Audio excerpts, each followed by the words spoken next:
One of the greatest weeks in all of sports has to be Super Bowl week, and Media Day was yesterday. Now, I heard Zander this morning on Birds 365. He goes, "You think there's massive buzz to the Super Bowl?" I'm going to show you. Look, because of the teams, I get the conversation, right? There's still going to be 130 million people watch this thing on Super Bowl Sunday. I mean, Bad Bunny, Super Bowl Sunday. What can you get? I think there's going to be a ton of eyeballs on this game on Sunday because I think there's a lot of storylines. Also, some news coming out of Media Day, and that is this. Robert Kraft is not a Hall of Famer. So now you have the greatest, winningest coach, and now the greatest, winningest owner, not Pro Football Hall of Famers, and you have Shedeur Sanders as a Pro Bowler at the Pro Bowl games. Is that right? Okay. The greatest owner in Super Bowl era is not a Pro Football Hall of Famer. And the greatest coach is not a Hall of Famer. Not a very good scenario whatsoever when you're talking about Canton. Guys, hit the like button. We appreciate you very much. Thank you again. And we are going to come down to our Philadelphia Eagles here. And boy, do we have a topic here set up for you. All right. Please hit that like button. We appreciate each and every single one of you. Robert Kraft snub for Hall of Fame. Justin Fields is considered a Pro Bowler, but deny request. You got it. I saw that. So Justin Fields was first initially offered the opportunity to be a Pro Bowler. And he said, nah, that's all right. I'm out. Justin Fields is a Pro Bowler. Hey, you guys hammered me for this, and maybe I'm going to relent now. Hey, Sileo, nobody gives a shit about being a Pro Bowler. I'm starting to agree with you now. If Justin Fields and Shedeur Sanders are Pro Bowlers, maybe it really doesn't matter. Okay, maybe you win. For the first time, Big Sills may have to actually say this. You win. You win. When Justin Fields is turning down Pro Bowl selections, you know there's a problem, right? You know there's something wrong in Park Avenue. Holy cow. Hey, I'll tell you. Maybe they do need to go back to the game. Or maybe what they do need to go off the Madden. The NFL needs to get back the Madden list. I guess so. Hey, by the way, all Madden, that was always great, man. I loved watching that. I remember when John was doing it. One of the most influential guys in my broadcasting career, actually, was Coach Madden. All right, so let's get into – we're going to play a little game today. And I heard somebody say something. I think it was one of the radio stations in town about the Eagles and about their future. Okay? Obviously, the conversation about Vic Fangio. There was conversation about maybe whether or not Jeff Stoutland could potentially retire. So I'm not saying that the organization is in any kind of transition right now. But what I am saying is, how about this? Let's look at it this way. We're going to look at the future of the Eagles here, okay? We're going to look at the future. And we're going to go down that lane, and we are going to ask about the future of the Philadelphia Eagles here, okay? And you tell me at the end of the day here how you feel about the future. How do you feel about the future and the core dudes that are on this football team? Bleak. Okay? Let me get that up. There it is. I'm going to go to it in a second here. Bleak. What else? Anybody? How do you look at the future of the team? Where's Sam Reyes when you need him? I'm going to look at the future of the team. No confidence in the offense. Okay? This is about going forward, rebuilding. Come on, Amreas. You're being called upon. What do you make of the future of the football team as you get ready for free agency and you get ready for the upcoming draft? What do you make of the future? Definitely changes offensively coming, okay? No confidence in Nick whatsoever. Okay? All right. So I'm going to do this. Let's find out how many core guys you have on your future and who I think you are going to move forward with. And we're going to talk about your future and this so-called talent that you have on your football team. Okay? Young talent on your football team. Let's go there. The core group of your football team. This is going to be a conversation, and it's going to set up your free agency. It's going to set up how you're going to look going into 26, right? Remember one of the things that Zander kept saying this past offseason? We got a great young core of talent on our football team. A lot of good-looking talent, okay? Let's put that to the test right now on what kind of future you think you're going to have for the 26 season. Let's look at this right now. Let's go into it. Okay? Philadelphia Eagles. Let's start on defense. Is Moro Jomo part of your future? I don't think so. He's not part of your future.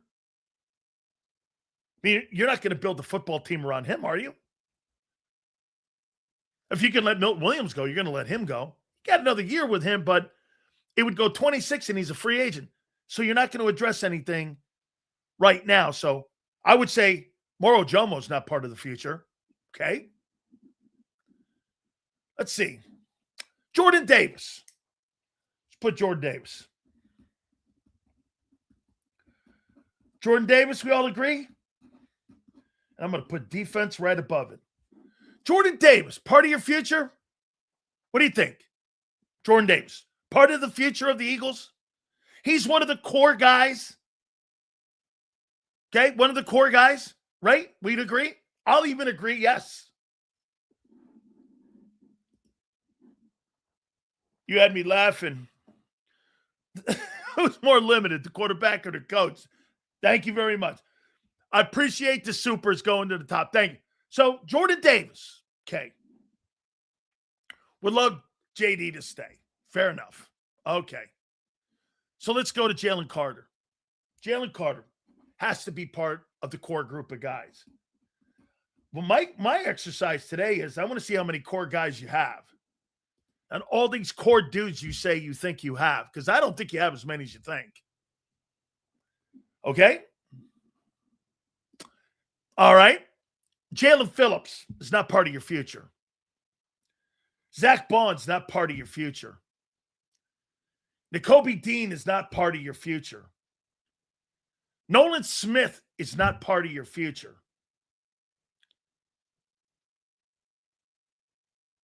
Jalix Hunt is part of your future. Jalix Hunt.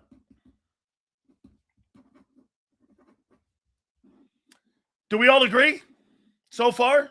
Right? Appreciate you, Mr. Hill. Thank you.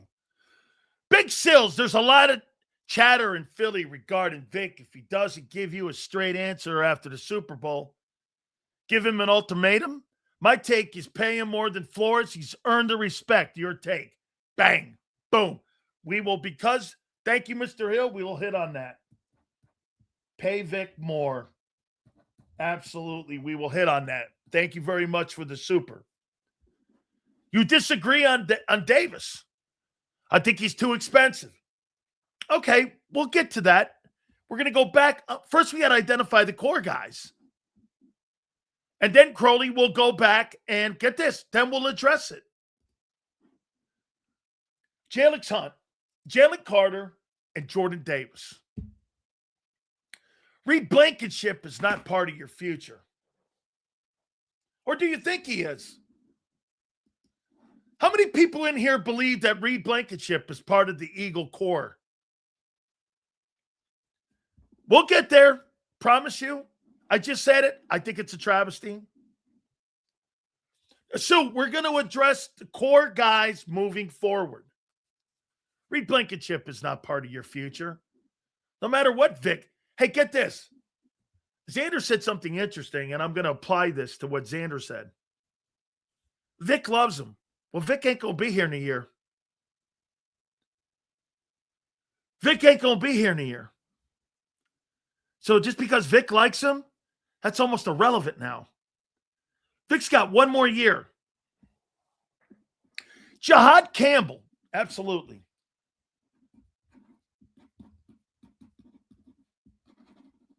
Jahad Campbell. Let's see who else on defense.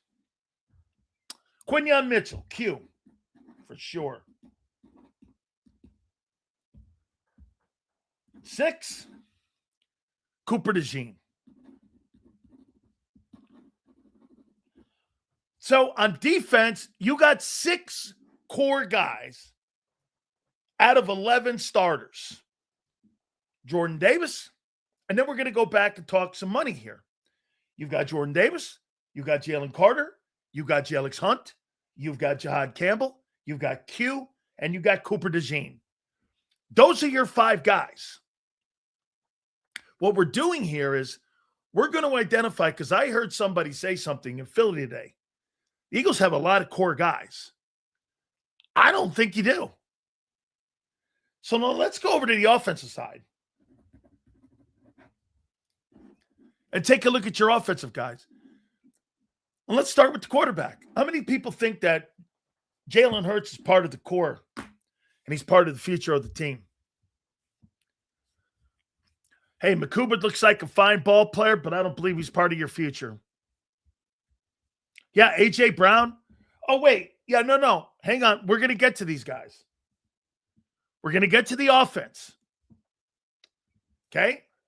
Is Hurts part of the future? Is Hurts a core guy?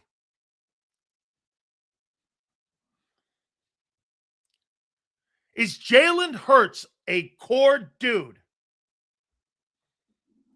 Stupid quarterback comment? Let's see what people say there. Spit. Well, 2 years is not a future. I don't know. To some extent. Hurts right now is, but he's currently on the hot seat. Well, then he's not part of your core.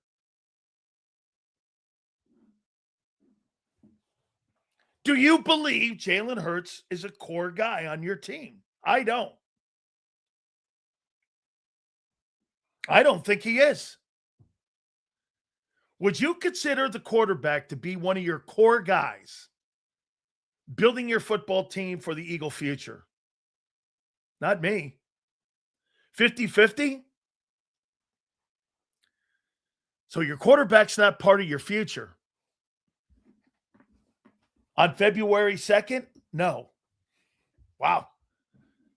You guys are shocking me actually in here. Because he's not. I agree with you guys. He is not part of your future.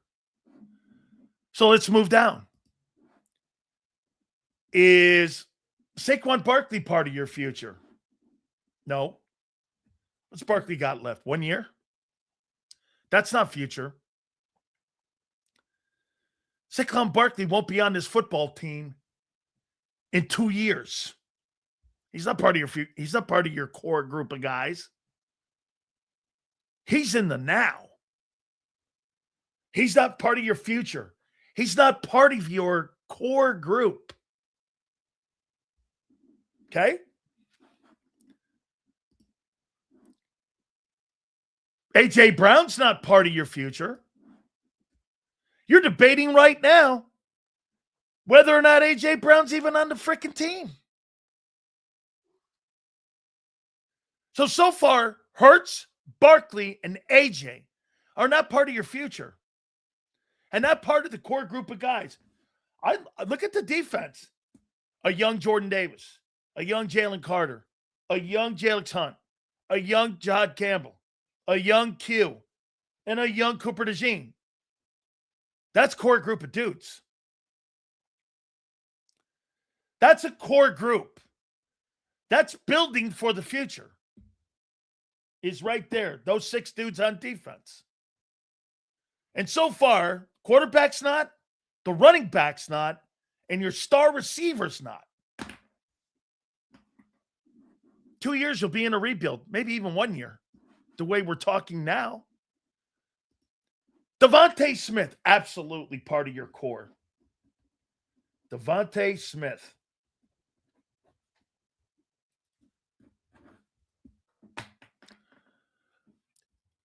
Jahan Dotson, absolutely not. Dallas Goedert, absolutely not. Lane Johnson, absolutely not. Jordan Mailata, I'm going to put yes. Part of your future. Boy, sounds like to me, you got a lot of dudes on your football team that, I mean, A.J. Brown, you're debating whether he'll be here. Barkley's got another year left at best. A.J., I mean, we just said it. Lane Johnson has maybe no years left. Devontae Smith. How about Landon Dickerson? You think Landon Dickerson's part of your future? I don't. Well, wait. Let's take that back. Let's give Landon Dickerson the benefit of the doubt because of injury. So let's do this. Let's give him the benefit. I'm good with that. I'll put Landon Dickerson here. Landon Dickerson. How about Cam Jurgens? I am completely out on him. He's not part of your future.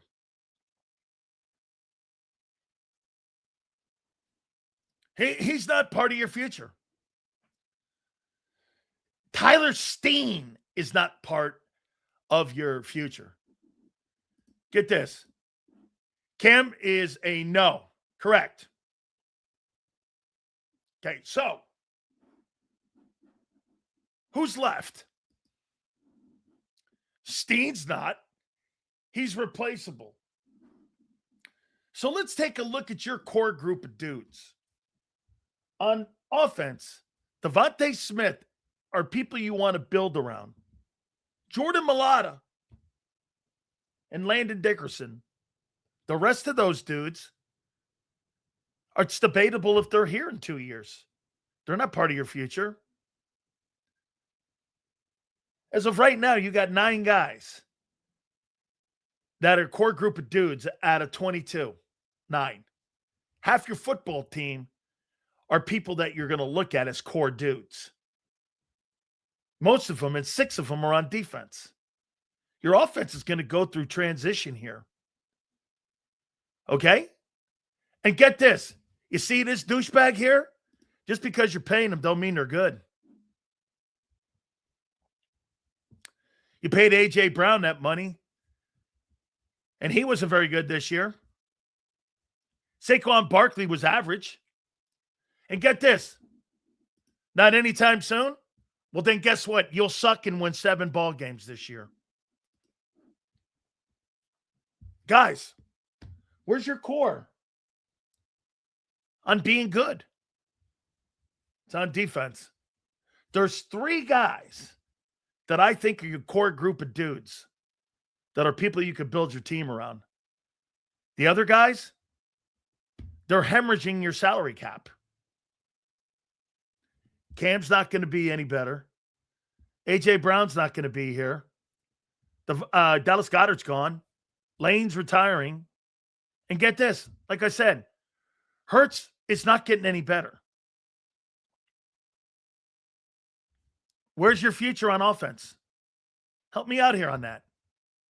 Go down the list again offensively. Hurts is not getting any better. Barkley's not getting any younger. and you're paying him, which is now dumb. AJ, 50-50, he's here. He doesn't even want to be here. Smith is a core guy. Dotson's not. Goddard's not. Mulata is. Dickerson is. Juergens isn't. Steen isn't. And Lane Johnson's not. You got 3 guys on offense. And to M. Reyes' point, hold on, so negative? We're talking about building for free agency, Kim, and then working into the draft. I was told you had a core group. I'm not being negative. We're called being a realist. This is not rose-petaled shows. You told me the entire offseason you were loaded on talent. I told you were full of shit. Negative? Leon. Okay, Leon, I'll tell you what I'll do. I'll let you pick them. Sills, this is the reason Howie and Laurie are making these decisions, because they see the writing on the wall and hoping to win just with talent. I know. I get this. They don't want to hear the facts. I'm trying to set up your free agency and what you have to do in free agency. You don't want to hear it. That's crazy. That's crazy that you guys are in here with knee pads. Hey, Leon, let me go here, Leon. I'll go with you. Moral Jomo's not part of your future. Jalen Phillips is not part of your future. Zach Bond will be here 2 more years at most. N'Kobe's not. Nolan Smith isn't. Adoree Jackson's not. Reed Blankenship's not. Marcus Epps isn't. Q is. And Cooper DeJean is. I mean, what have I said that's not truth? What has been not true? The truth hurts, Sills. I'm pissed about Elliott's extension, too. I mean, what am I not telling the truth on? What am I being negative on? Leon, what am I being negative on? I'm talking about setting up for free agency here. Who are the guys that you're going to build around? Okay? Look at this guy.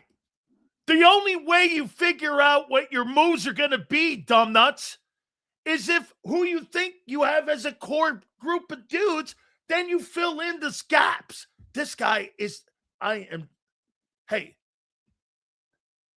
I get dumber every time I talk to that asshole.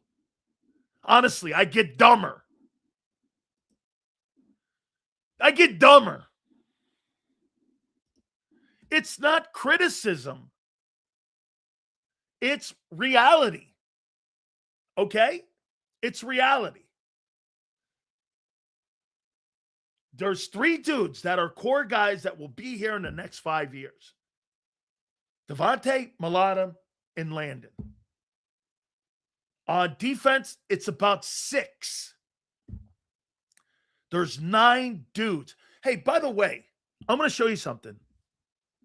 Let me go to the New York Giants, and I'll show you how that number relates to other teams. Let's pick a team. Let's pick the Dallas Cowboys, okay? Let's go to the Dallas Cowboys, and I'll show you what I'm talking about and how that number is not as shitty as you think it is, 9 guys. Is Dak Prescott going to be on the Cowboys in 3 years? No. He's not part of their future. Is CeeDee Lamb? Yes. Is Pickens? No. Is Jake Ferguson? Yes. Is Hunter Luepke? No. Is Tyler Smith? Yes. Is Cooper Beebe? No. Brock Hoffman? No. Tyler Booker? Yes. Is Terrence Steele?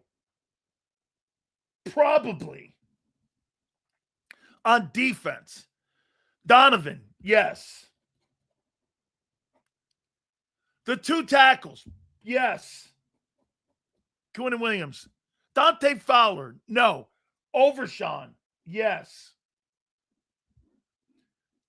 James, Murray, Revel, Wilson, Hooker, no. You got 1, 2, 3, 4, 5, 6, 7. You got 8 guys in Dallas that are part of their core. It's standard. No team has 15 or 16 guys that are a core group of dudes. You're snowed on maybe Revel, maybe he is part of it. Okay? Okay? Let's see here. You don't know shit about their team. Who, the Cowboys? Of course not. That's why the CEO comes on our program. Yeah, you're probably right. Yeah, you're probably right. Ferg is not in Dallas' future. No, and neither is Dak. But, yeah, you know what? Probably so. I'll take it. Yes. Okay? So let me go here. As I said, what are you going to do on your offensive side of the football? And you're talking about Vic potentially leaving. Seals, when Vic leaves, you think the drop-off will be significant with Clint Hurt? It'll look a lot different.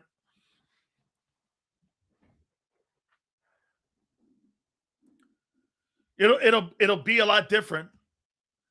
Vic is great, but can you afford to wait if there's a solid replacement out there this year rather than wait a year? There's no coordinator unless it's Spagnuolo, Jim Schwartz. Who else?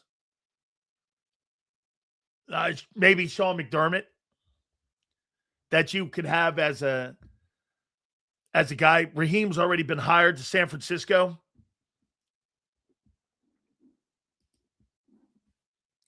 Seals, Howie has a boatload of decisions. What would you do? That's the question. You got to start the replacement of the overhaul of the offense. Let's do this. I think there's a great chance you're losing Lane, AJ, and Goddard. And I'll make this point. You may have Lane, but let's put the percentages on this. Lane's 50-50 on coming back. I think that number on AJ is higher than 50-50. I think it's 70-30. He's out. That new coordinator you hired is only an indictment of what you're going to do as you did a year ago. You're not changing your offense. AJ could not be happy with that hire. There's no way in hell. Do you know what that would be like for me? That would be like you having a 43 defensive coordinator and a 4-3 coordinator, and you hire a 34. I'm out of a job. I'm not a nose tackle. And you want me to play out of position. That's exactly what AJ's looking with that hire. AJ's going to look at that hire and go, they're not looking to spread the ball around. What the hell does he know about spreading the ball around? The most experienced guy in the entire offensive side is the quarterback, not the coordinator. AJ doesn't want to play in that, nor would I. It's a stupid comment. You hired a guy. As a matter of fact, this may be a perfect way for them to get rid of AJ even more and force him out. That's almost like forcing AJ Brown out of your team. Okay? You bringing a guy in who's never called plays, in my opinion, is a message to AJ.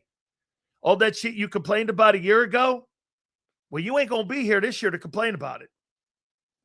There's no way. Get this. Where in your right mind would you think that made him happy? Where would you think that? Like, where, in what world A.J. Brown is happy about that. Help me out there on that. How is he happy? How's he happy? You're going to throw the ball what? Less? More? What? Oh, we don't know. Nobody likes to go into training camps not knowing what the hell you're doing. All middle routes? The quarterback can't throw across the middle of the field. And the quarterback does throw across the middle of the field. So my point is, in free agency, I think you're going to need, hey, I don't think you're going to have to replace the quarterback this year, but you're going to have to replace a right tackle,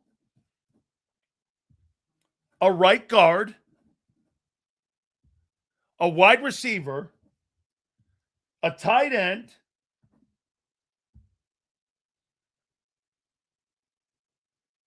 a running back, all within the next 2 years. And who knows what the quarterback's going to do in 26. And get this. This is what people are going to say in Philly. Well, we're hoping for health. Okay? Because players always get healthier, right? Oh, and by the way, you think there's any coincidence each and every single guy in that offense sucked last year?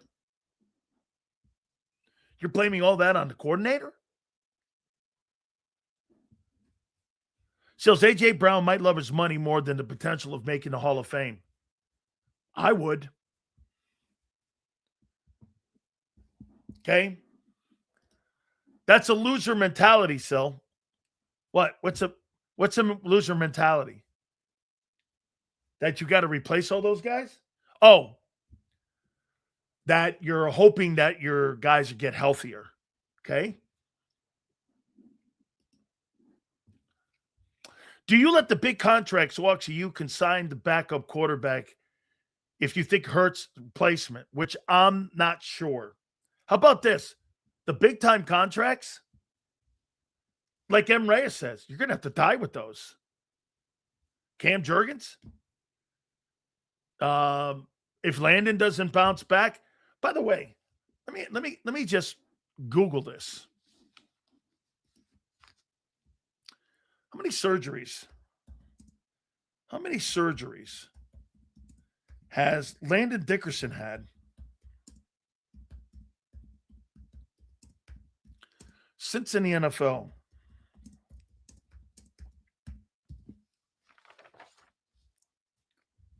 "13 surgeries. And he's your future? Offensive lineman Landon Dickerson has undergone a total of 13 surgeries in his NFL career. As of October 24th, he's battled various injuries, at least 2 surgeries requiring alone on his knee, including a meniscus cleanup in his right knee and a back injury. Total injuries through his career of October 25th, he's had a total of 13 surgeries. So you think that guy's your future? 13 surgeries? You think maybe 6 have caught up with him? Out of those 13? 13 surgeries. Back, knee, foot, ankle. Get this. Sills is a hater. For what? Saying that Landon Dickerson has had 13 surgeries and you might want to think about a replacement?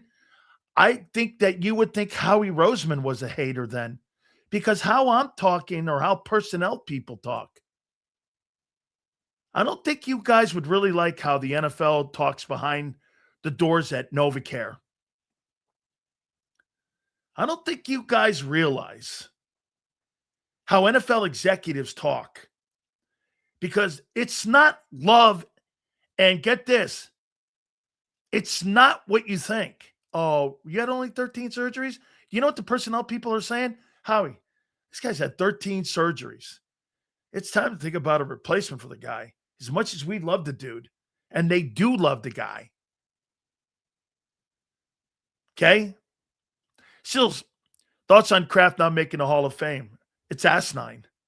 The winningest owner in the history of the National Football League and the winningest head coach, not Hall of Famers? Okay, so I badmouthed the Eagles talking about surgeries that were on your offensive guard, and I'm asking you how you're going to build and rebuild your football team with free agency like you did the defense, and you called that hating? You know what I'll call you? A snowflake. Snowflake. Man, you are not a Philly fan. You are not an Eagle fan. Nobody gives a shit about the players on the back of the net.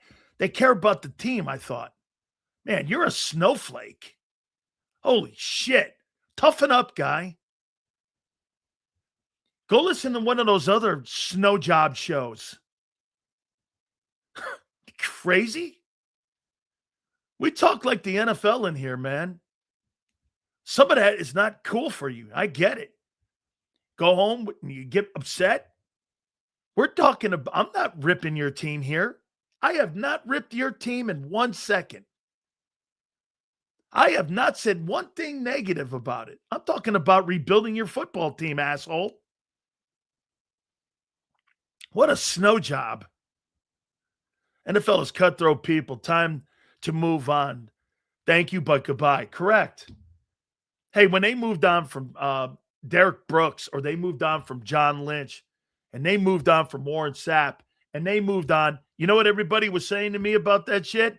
They're not going to move on. Of course they're going to move on. The Glazers moved on from those guys, brought new dudes in. Everyone goes, how come they didn't treat them like that? You know why? Because that's not how the NFL talks. That's not how the NFL talks.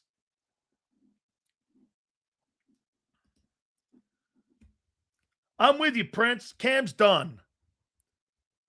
Some guys have long careers. Some guys have short careers. Seals, what should Howie's number one priority be? I like that, Jimbo. We're going to get to that. Seals, you trade down, pick up multiple 2 picks, plus don't have to pay a lot in first-round money. Kyle, I do dig that. I think this draft is going to be pretty deep offensive line-wise. Can we rebuild through the draft and free agency? Yes. You know why? There's only one guy in the room that gets the benefit of the doubt. You know who that is? It's Howie. Nick don't. Nobody else in that building. Hey, you know what I wrote down here? Do you know who the most unreplaceable person in the Philadelphia Eagle organization is? Not your quarterback. It's not your D coordinator, who it would be a loss. It's Howie. As long as Howie's in that building, you're going to be competitive. Okay? And like I said, you know what we're doing here? We're setting you up for March 11th. And then the draft. These are questions you talk now about. Who's your core group of dudes? Okay? How many people have said this? Eaglevania, how many times have you heard Howie Roseman say, well, I'm already 2 years ahead of this process. I'm already thinking 2 years ahead. That's kind of what we're doing. Within the interim, you've got free agency. That's hating. That's called building your team and taking a look at what you have and what you don't have and what you're not going to have to build with. Hating? How do you build a team? Do you even know what you're talking about when you're talking about building a team? How many times have you heard Howie say, if you're thinking about it now, it's too late? Eaglevania. Thank you, Eaglevania. Right message, wrong messenger. We have to listen to the facts being said. Stop putting emotions in this. The season is over. Go Birds. That's exact. Take your emotions out of it. Your emotions. Hey, Eaglevania, do you agree? the emotions of the football team you use during the season to root them on, victory, hoping for players to play well. The offseason, you got to take the emotions out of it. Who comes, who goes, who stays, who's part of the future, who's a core guy, who's not a core guy. Folks, that's not hating. That's called NFL. What? How's that? I've not said one negative thing except that guy's not part of the future. Nobody in a million years would sit there and say that Lane Johnson is part of the future of the Philadelphia Eagles. He's not. Dallas Goedert's not part of the future. I mean, what are you talking about? Are you really going to moan and cry like that? So Howie's probably thinking at least, yeah, probably. Question is this. You think Sirianni's part of the future of the Eagles in 3 years? Says, I know you don't have a crystal ball, but who's Howie targeting in free agency? I think they first got to realize, who the guys that they think they're going to be able to sign. Hey, that number that people are floating out about Jalen Phillips at 17.5, so you're going to pay him less than you paid Josh Sweat? I heard John McMullen say Josh Sweat's not as good as Jalen Phillips, and you're going to pay him less and less than market value? Never happened. That guy's 22 million bucks. Tennessee will hire that guy. You're not signing him for $17 million. That guy's going to be in the 20s low, I think, because of the knee surgeries. But he's out.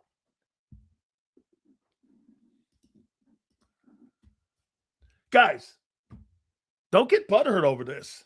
You got 9 core guys on your football team. Davis, Carter, Hunt, Campbell, Q, Cooper, Devontae, and Milana, and Landon Dickerson. That over the next 3 years, and you know what? Now that I know he's got 13 injuries, Landon Dickerson is not going to be here in 3 years. There's no way. 13, what would it be, 18, 19? Be half the player. So in theory, you got 8 guys that are part of your future. Nolan Smith's not part of your future. It's debate. Hey, if you use this, N'Kobe, debatable. Not really. He was saying goodbyes at the end of the season.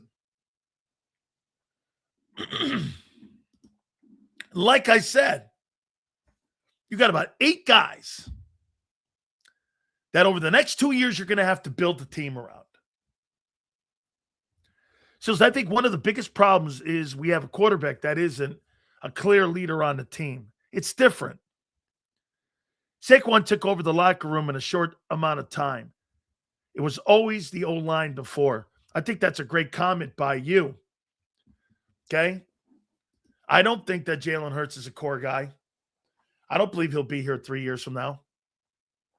No way. No way. He's going to get better? By doing what? Running less? The less Hurts runs, the worse he is. The more he runs, the better he is. You got to figure that out first. Let's put this on the table about Jalen Hurts. The less he runs, the worse he'll be. The more he runs, the best he'll be. Plain and simple. He runs less in 26, and I think he will. He'll be worse, not better. He's not going to all of a sudden have some epiphany and turn into some sort of pocket guy when he's never been. His pre-draft scouting report has never changed. That dude's who he is. Sills is a Jalen hater. Super Bowl MVP. So what? So what? What's that have to do with his talent on carrying a football team? He can't carry a team. Dude, you couldn't carry a team past San Francisco, and it was a shell of a team. I mean, they were a shell of a team. He couldn't throw themselves out of it. And you had all the players you have right now. You had a 3-1 talent over the 49ers in that wild card game. And you couldn't score more than 19 points. You're going to get better? Yeah, but we were hurting the O-line. San Francisco had their entire team hurt. They lost Kittle in the first 4 minutes. One, your coach couldn't answer questions. And secondly, your quarterback couldn't throw you out of problems. Think of how bad that game was, Roland. That was Roland, you could make the argument that that was the worst performance in the Sirianni era. And look, here's typical. You're blaming the OC for your quarterback sucking. Says OC sucked. Let's face it. Come on. And Sirianni doesn't help. So wait a minute. You go to the line of scrimmage. Your quarterback can't audible out of plays? He's not smart enough to audible out of you plays and get you into a better play? He's not. And your best play is to throw in double coverage on 4th and 11? He didn't see anything better than that? Look, he runs less, he'll be less. He runs more, he'll be more. That's the story of Jalen Hurts at 26. Plain and simple. If Jalen runs the ball and has 700 to 800 yards rushing, you'll win 13 games. If Jalen Hurts runs for 300 yards, you'll win 7 to 9 games. He's not a pocket guy. Get this. Here's something interesting. Shut the fuck up about Super Bowl MVP. So was Nick Foles. There you go. There you go, Temple. Okay? Temple, think about this. So let me ask you this, Temple. If the organization and the owner was thinking of firing Nick Sirianni twice, what do you think their feelings are on Hurts? Got the same record, don't they? They got the same record, 50 and 18 in the last 4 years. I can't think they think, well, we're going to think more of Jalen than we do of Nick. They may. They might.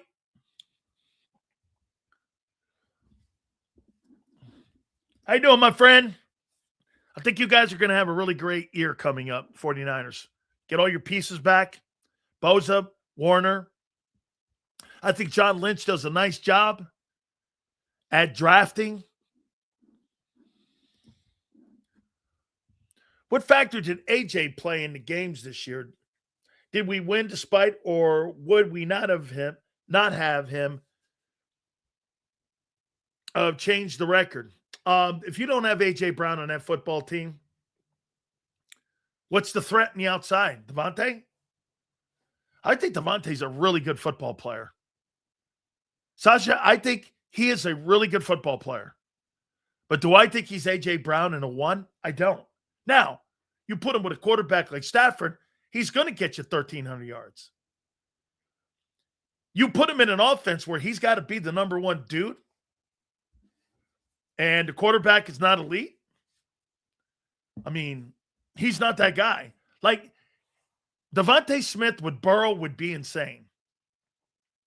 Devontae Smith with Kyler Murray would be a bum. With pick a dual threat. You know what he would be? He'd be Zay Flowers in Baltimore. Devontae Smith would be Zay Flowers. Like that. I think he's better than Alvin Harper. Harper had more speed, though. You just convinced me we have to draft high in the O-line sales. And if they don't start this year, C. Campbell, hoping for health isn't a viable long-term plan. Absolutely not. Where will you hide when you... Thanks for the super, dude. Appreciate it. A 250,000 steamy pile of shit. Reyes, thanks for the super. Appreciate it. Devontae is a twig. Dude, I think Devontae's a hell of a player, and I was wrong about him when they drafted him. He's been a viable guy. He's been a great player. Really has. Seals, Jalen is not the type of quarterback that elevates the players around him. I disagree. Well, unless you think the style of play elevates and not the quarterback. Because guess what? You know, Jimbo, I happen to agree with you. Jalen Hurts does not elevate the players around him. The style of play does. The style of play got those 1,000-yard receivers their numbers because nobody else gets numbers. And if you say Dallas Goedert had a good year, if you think 50 catches and 600 yards is good for a tight end, I get the 11 TDs. Excellent. But 50 catches for 600 yards, or I think it was 590, something like that. You think that's great? Sure. I don't. Tight ends in today's NFL, 50 catches? Sure. Then why did they let them go? How about this? If Dallas Goedert had such a great year, why are the Eagles letting him go? Why did they ask him to take a pay cut? It's in the offense, right? It's not the quarterback. They throw to two people. Him and him. Him and him. Him and him. They don't spread the ball around. Spread the ball around to who? Your third wide receiver, I pointed out to you, combined they had 29 catches in the 3-hole.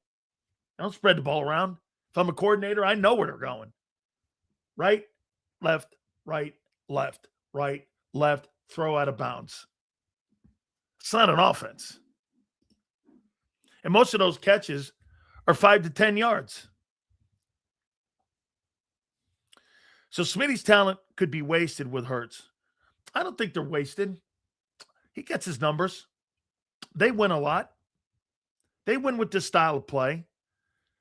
But, I mean, AJ wants more, in my opinion. You know, if I were AJ, I'd take a look at it more like the Michael Irvin. Michael Irvin could have had a hell of a lot more yards in other places. Michael Irvin sacrificed a lot of yards in Dallas. Why? Emmitt Smith. I mean, Emmitt Smith had 350 carries a year, 335. What was it? How many carries did Emmitt have a year? And then you tell me, if Michael Irvin sacrificed Emmitt Smith, how many carries do you think how many times do you think he went over 300 carries? I'll make a point to you here and why Michael Irvin is a better teammate than A.J. Brown.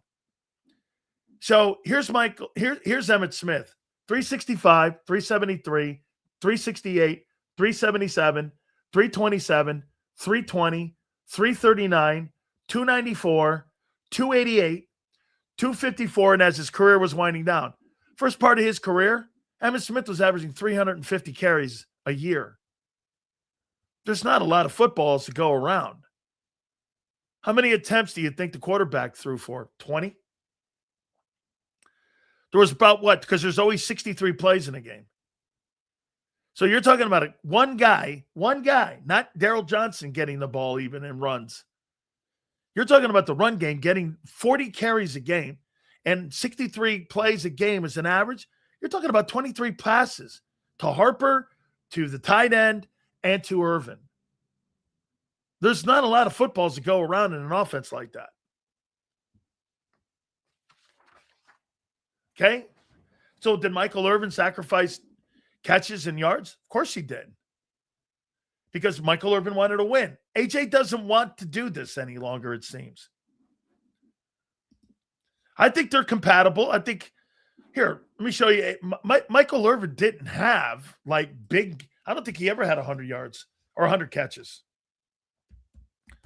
I don't even think he had 90 in a year. The offense was based around, was Emmitt Smith. Wasn't based around the passing game. Here's Michael Irvin. 93. He did have 101 year, 1995. 93, 78, 88, 79, 111, 64, 75, 74. I mean, Michael Irvin was 15-23 one year, 13-96, 13-12, Think about what he did as an average. Michael Irvin probably averaged what? 7 catches, 6 catches a game? Maybe 5 catches a game? Okay? But that was all Emmett.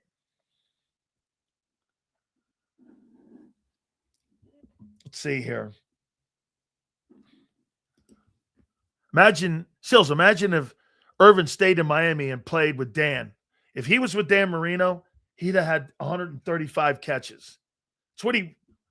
That's what he wanted to do. He dreamed of playing in Miami with Dan Marino, and he probably would have had 130 catches a game. Sills, if the Eagles are a run-first team with a quarterback who can't pass, limited. I didn't say he can't. He's limited. I want to be fair. I didn't say can't. I said limited. An offense that can't convert third downs. That is a major problem. Your quarterback hurts the team when he doesn't run. Why? The reason that the Eagles are so bad on third down, the quarterback refuses to run anymore. He thinks he's going to make third down through the air. I missed your super chat. Big Z, I think maybe I missed the last one of Eaglevania. For a unit that won the Super Bowl, it's crazy that none of these players or coaches are guaranteed to be an Eagle in 3 years. No one is safe. Howie season. Eaglevania. That's not an Eagle thing. That's an NFL thing. Okay? Seals, did you hear the notion that the Giants fans aren't too keen on Nagy because of his history with then rookie Trubinsky? Folks worry it might be the same deal with Knicks. It's not Nagy's preferred quarterback. Well, let's take a look at that. And let's take a look at what Brian Daboll did compared to Matt Nagy as a head coach in Chicago. I thought Matt Nagy won the NFL Coach of the Year up there. And if I'm not mistaken, I think Matt Nagy, didn't he throw for 4,000 yards one year up there? Now, I get what you're saying, style of play. Let's see here, Matt Nagy. I thought Matt Nagy had a pretty good, didn't he win a boatload of games? 34-31. They won 12 games. Then they won 8-8, 8-8, and 6-11. Had one losing season in 4 years. And in the first 2 years that he was there, they won 20 ball games. I don't know. I mean, did he win Coach of the Year? I thought he won the NFL Coach of the Year. By the way, the guys who were on that coaching staff, Brandon Staley was the outside linebackers coach. Vic Fangio was the defensive coordinator. And Chuck Pagano was the co-defensive coordinator in Chicago for Matt Nagy. So do you think one of the reasons that the New York Giants hired Matt Nagy is so that Matt Nagy can coordinate against Vic Fangio? Did you tie that in at all? Matt Nagy was hired in New York for a reason. Matt Nagy knows Vic Fangio. Vic Fangio knows Matt Nagy. Matt Nagy hired Vic Fangio. Okay? So they hired him for a reason. Okay? I mean, he knows Vic. That's why he's there. And I think he's not a bad hire. I don't have a problem with him as a coordinator. I mean, you could do worse. You could do worse. You could hire a guy who's never been a coordinator before and has only been a coach for 25 months. You could do worse. Oh, wait, sorry. Yo, Sil, serious thought. Between Patullo not being able to scheme and adjust and Knicks prevent offense, what can Hurts really have done more? You don't think he'll be better next year? No, because you hired a guy. How are you going to be better next year when you hired a guy he's less skilled than Kevin Patullo? Based on what? SS, tell me this. What are you gauging that on? And I'll go, yeah, that's a great thought. Hope? What's your litmus? Because he played? These are all lame reasons. These are all lame reasons. Why do you think Vic Fangio is a good coordinator? Well, he's been in the sport for 40 years. He's coached some of the greatest players in the history of the sport. He's elevated guys. He's developed players. Had a number one defense a couple years ago, and he's always really around the top 5 in his entire coaching career when it comes to being a coordinator. Struggled a little bit probably after his 11th, 12th, and 13th year, but after that, most of the time, he's been one of the best and most duplicated defensive coordinators in football. What can you say about Sean Mannion? He played at Oregon?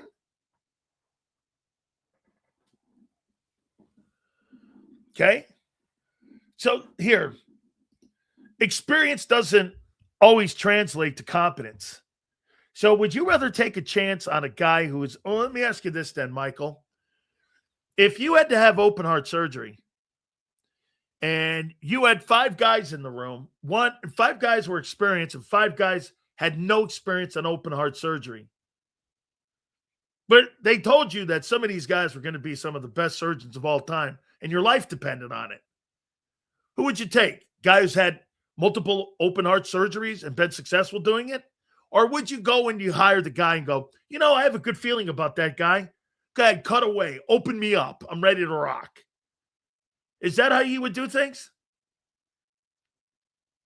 Really? Well, remind me never to really cross bridges with you, dude. Hey, I don't really think that, and that's not a big hole. Let's just drive over it. Okay. I'll take my chances with people that have done it versus people that haven't done it. You wouldn't, though. Fair enough. How he moved off of Wentz to create another Super Bowl. He did. He will more than likely do the same with Jalen. Of course he will.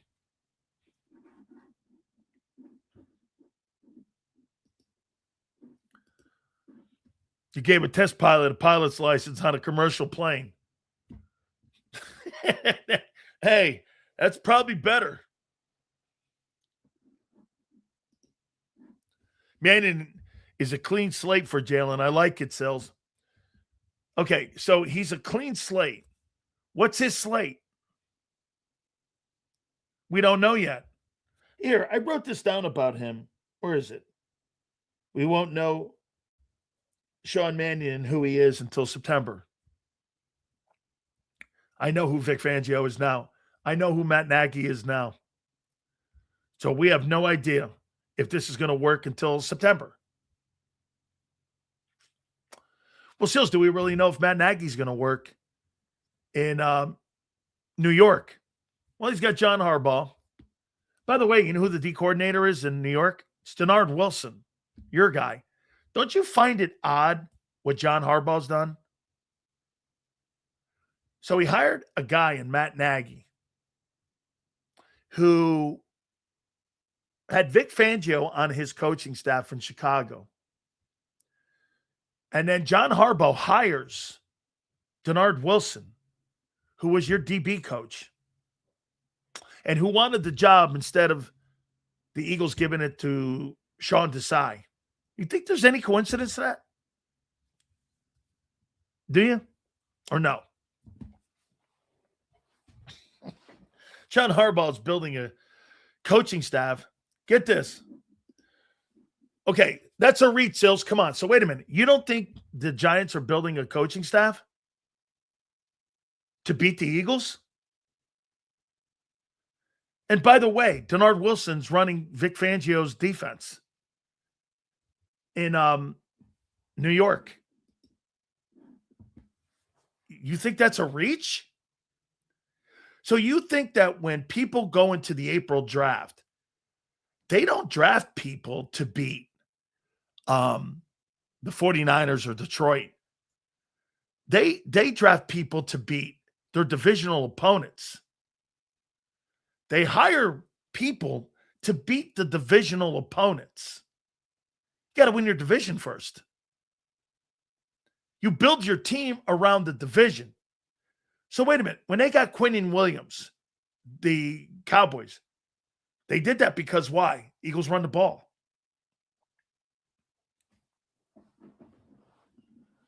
You think that's a reach? That's how they do it.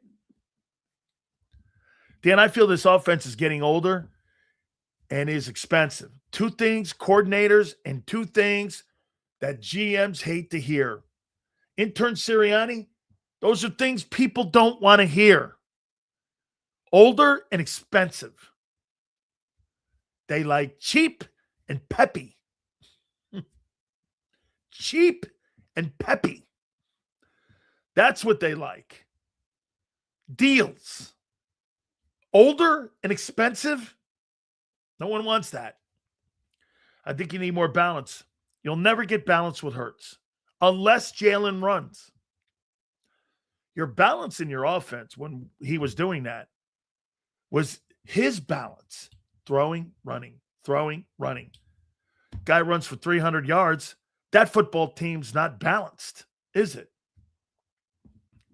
Yeah, you're going to have to pay. Look at this.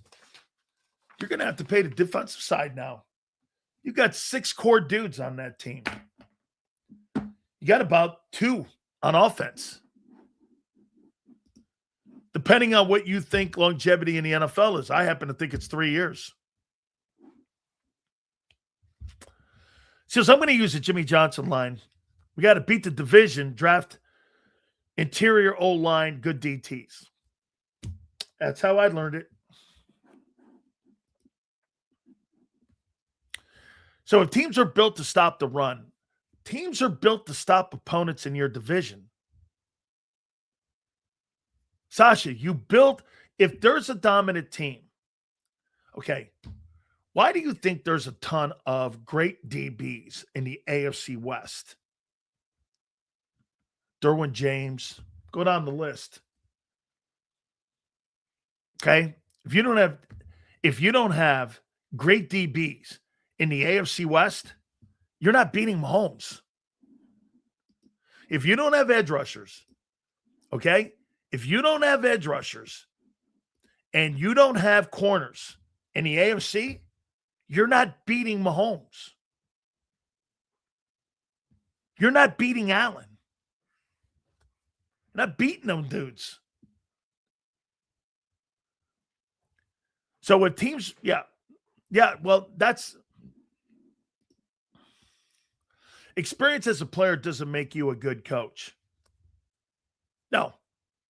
Take a special person to call plays and coach a player to their best in big games. Eagles have something in Jalen. I don't know if Nick is it. No, I think that's Jalen. I think Jalen's decisions and how he approaches the game is the thing that's now it's his move. I don't think they coach him very well, but when Jalen Hurts decides not to run, okay, he decides not to run, he's limited. Mahomes isn't the real deal. He's not. 5 AFC championships and 3 Super Bowls and 3 Super Bowl MVPs. Got it. Every time you open your mouth, dude, you sound dumber.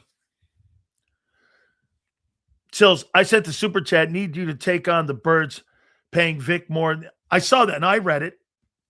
Flores, thank you. Mr. Hill, I saw that. We read it. Flip the script, you dum-dums. You have so much existing cap debt. Yes. If divisional opponents are built to stop their peers, then why were the entirety of the NFC East opponents ranked in the bottom 10 in rushing defense in the past 2 years? Great question. Every one of those football teams were hit with cap issues and bad management. Daniel Snyder's group, one of the worst groups in drafting, never landed on any real true draft choices that were anything. The Dallas Cowboys have been bad against the run and They missed on Mozzie Smith. They missed on numerous draft picks. And because they were bad, that's an organizational miss on defense. They overrated their secondary. Their problems were in the draft and then overvaluating talent. That's why the Cowboys haven't been good on. That's why when people were saying this about Micah Parsons, actually the Cowboys got better on defense when they got rid of the guy. People don't want to hear that and believe that, but they did. Quinnen Williams has made more of an impact on the Dallas Cowboys than Micah Parsons ever did. People don't want to hear that. Sills, are you saying he's a better player? No. I'm telling you his defensive tackle position had more of an impact than an edge guy. You guys won a Super Bowl with not one guy with double digits. Shit, your 22 team, you had 4 guys with 10 sacks or more. The team in 22 or 24 that had the Super Bowl win, I don't believe one guy was in double digits. I don't think you had a double-digit sack guy anywhere. And you won the Super Bowl and you were dominant. Having 15 or 16 sacks, so what if you don't have it? Can he set the edge? Can he play? Can he put pressure on the quarterback and have volume? Okay? Seals, for DC, when Vic goes, Big Z for OC. Gotcha. There'd be a lot of running football, I think, with Zander being the OC. Me? What kind of defense? Oh, I bring pressure. I bring pressure with that talent. I'd move Q all over. I'd travel his ass. Cooper DeJean would be in the middle of the football field knocking dudes out. Says, I have something I thought about. Seems like Jalen benefits from a quarterback-friendly mindset play caller, such as Shane or Kellen. And yes, without a doubt, he was not good in 24, but it worked. Yeah, because they kept him in the sandbox again. You know why it didn't work as much? Because Barkley wasn't great. Barkley's not great. The offense won't be great. Don't you see this? In 2024, the offense was spectacular because Barkley was spectacular. 2025, Barkley was okay.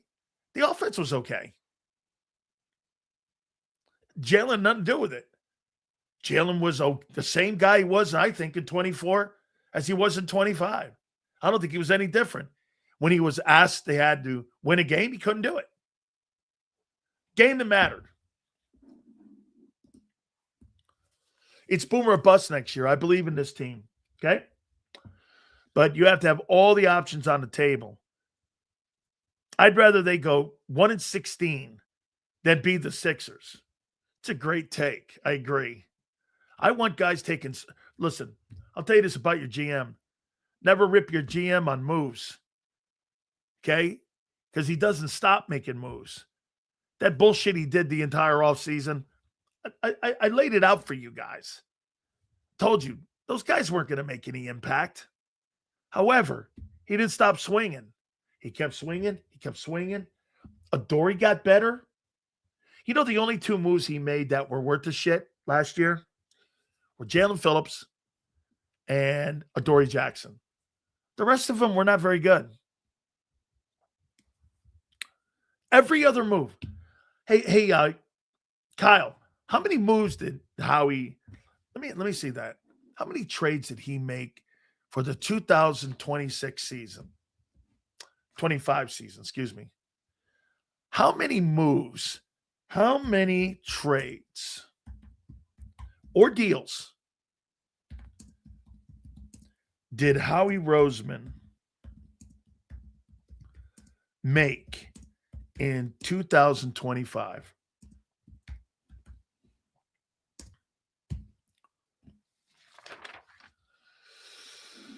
Let's see. As early as November of 25, Eagle general manager Howie Roseman has made over 10 significant documented trades. And here, look, Kenyon Green stuck. Mechie was, I don't know. Alexander turned out to be a disaster. Carter I don't know what happened to him. And Jalen Phillips. That's right. You signed Adoree'. You signed Adoree' as a free agent. So he wasn't really a deal. You signed him. How many signings did he have? How many deals? Let's go signings. How many players did he sign? Players. Did Howie Roseman 2025?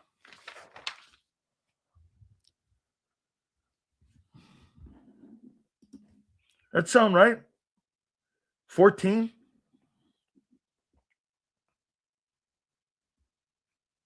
14 deals? 14 deals. Adoree' and Jalen. So the rest of those things he did were like not very good.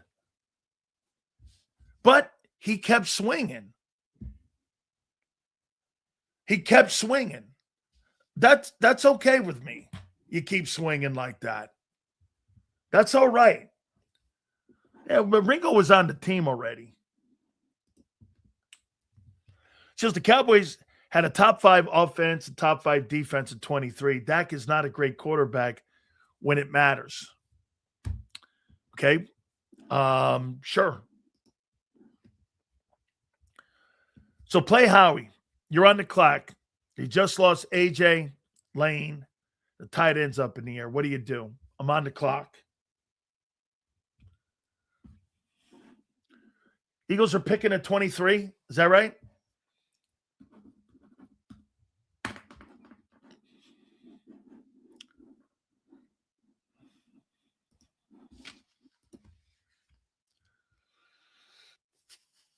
What am I doing in the draft if I lose those guys?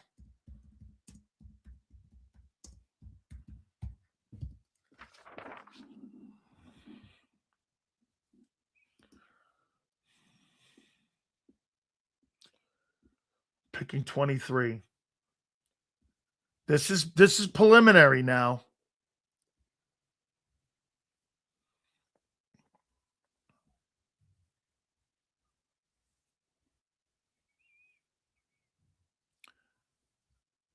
The Utah O-lineman, Lomu.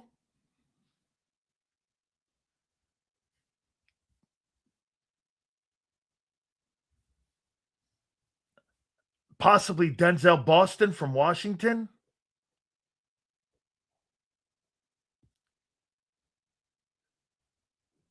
Maybe Cassius Howe, that kid from A&M who I love.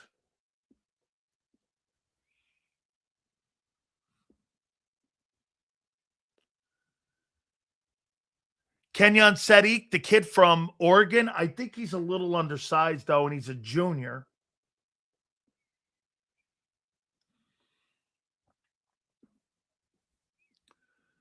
It's all going to be predicated, though, on what, again, everyone does.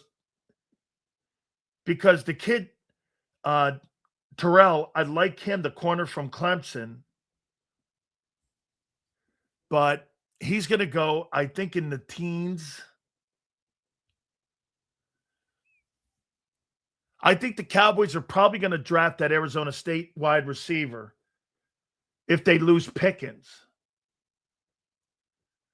I'll tell you something, too, who could be down there at that time. Akeem Mesidor. He might be down there, too, at 23. The other end on the other side of Reuben Bain from the University of Miami. So it's a hard question to ask right now. Because, again, we identified your core. And like you said, here's the biggest questions going into March 12th. AJ, Lane, Goddard, Phillips, Adoree'. Here, Do I have to replace AJ? Do I have to replace Lane? Do I have to replace Goddard? Do I have to replace Phillips? And do I have to replace Adoree? Am I coming back with Adoree Jackson? Those are all key spots. And get this, those are all premium spots. One wide out, left your number one tackle, your top target and tight end, your top edge rusher, and your second best corner on your team. I mean, those are 5 huge decisions. Now, if Lane goes, okay, if Lane goes, I think the progression order changes. I think because, again, here, think of this. If Lane retires and you can't re-sign Phillips, that's an edge and your number one tackle gone. Tight end, I might wait until the second or third to go down there. If you lose AJ in free agency or a trade or, I don't know, I mean, during the Super Bowl week here, I don't know. I doubt they do anything until after the Super Bowl. Okay? AJ, to me, if you're going to be a run football team, I think that's second or third. If you lose Lane, that's got to be a top priority. And then your second priority, I think, has got to be Phillips. Got to set the edge in Vic Fangio's defense. And that's all assuming that you think that Alex Hunt's going to continue to improve. Then you got to ask yourself, what do I do with Nolan Smith? I drafted him 30th.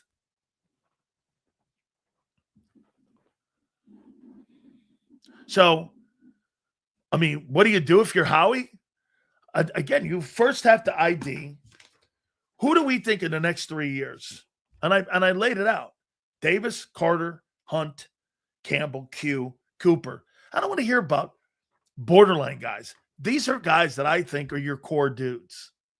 Well, maybe this, if you paid him this, you kept. No, Kobe Dean's not a core guy. You know why? You can't miss 24 of 51 games. Or you just can't. You can't miss that many games. 24 games out of 51. Get the hell out of here with that. And okay, well, Sills, I'll only have to give him $7 million. Sure, I'll bring him back. Still unreliable to build a core around him. Is he good? Yeah. What's the point? Core guys play 17 games. On offense, I really think you have 2 dudes. Landon Dickerson's had 13 surgeries. 13 surgeries. He's going to get healthier? I heard John say that. Well, Landon's not going to play as bad. Okay, it might not be the fact that just playing bad. Just the fact that the guy has been under the knife. I mean, the last 5 years, every year? Dude, that's a lot of damage. Every time, you know what? I'll tell you a secret just on me. I got a lot of issues. I got a ton of issues. Okay? I mean, I have a ton of issues in my life with my feet, my back, my hands. Dude, I don't want to get cut again. And I'm older. I don't want to get cut. Getting cut sucks. You know how many times I've been cut? 3 on left knee, 3 on the right knee. I should have had surgery. My calf exploded when I was with the Cowboys. I've had surgery on both my elbows countless times. I've broken my jaw in every single finger in my hand. I've broken both wrists, and I've broken my arm. I don't want any more surgeries. And a guy like Landon, who's playing at that level for that long time, that's not a quality of life. When you get older, you don't have that great quality of life. I mean, I can't think the last time I slept 6 hours straight, like ever. I can't remember that. Am I complaining? No. No, not. Just telling you what it is. I'm telling you a story here. This guy's I've had nowhere near the surgeries that he's had. Okay? Get this. Sills has gingivitis. Probably. You know why? I didn't wear a mouthpiece. And you know what happened? Some of my teeth cracked. Yeah. I might.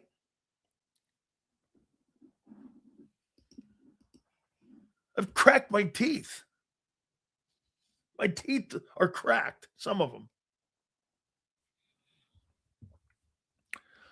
Take O-line at 23. Corner at 2. Wide receiver in the 3rd. Edge in 4. Trade 5, 6 for tight end. I like that move, that Miami kid. Okay? Hey, by the way, no complaints. Okay?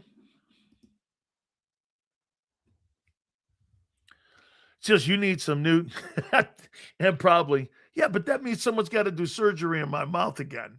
You know what? I broke my jaw with the Bucks because I was stupid not to wear a mouthpiece. I hated wearing mouthpieces. I didn't think it was normal doing this. I'm out there huffing and puffing, and I'm gasping for air and putting something in my mouth. Yeah, okay. What, are you gonna gag me? Want to be waterboarded? I'm like, yeah, no. I mean, right? I can't breathe. I'm in Denver. In teacup. Right? I mean, look, I can't breathe. I'm in Denver, and I got a mouthpiece in my mouth. Yeah, okay. Yeah. Sound normal? That's not a normal way of living. And then I got a guy, my wife's listening.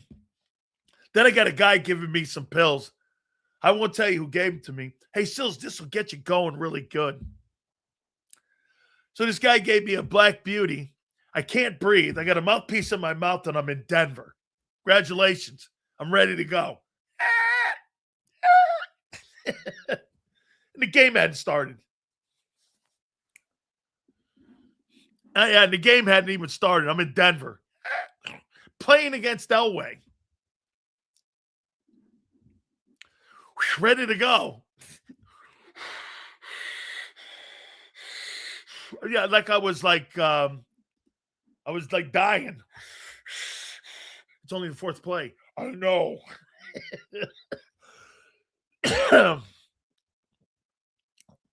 Hey, yeah, I like that kid, that offensive lineman. It's hard to project that right now, sitting at 23. You know, would you move up? I mean, I could move up. I could move up in that draft, depending on what I'm looking for, depending on how desperate I am. Any advice for a 13-year-old son? 5'9", 199 pounds. Like all kids' dreams of playing the game, besides a beast this year in 7th grade football. Yes. You ready? Make sure he works his core. Seriously, if I had to do it all over again, work that core, do plyometrics, do a lot of box jumps. See, meatheads like me were in the weight room, just pushing heavy weight around. I needed to be a little bit more, work on them hips.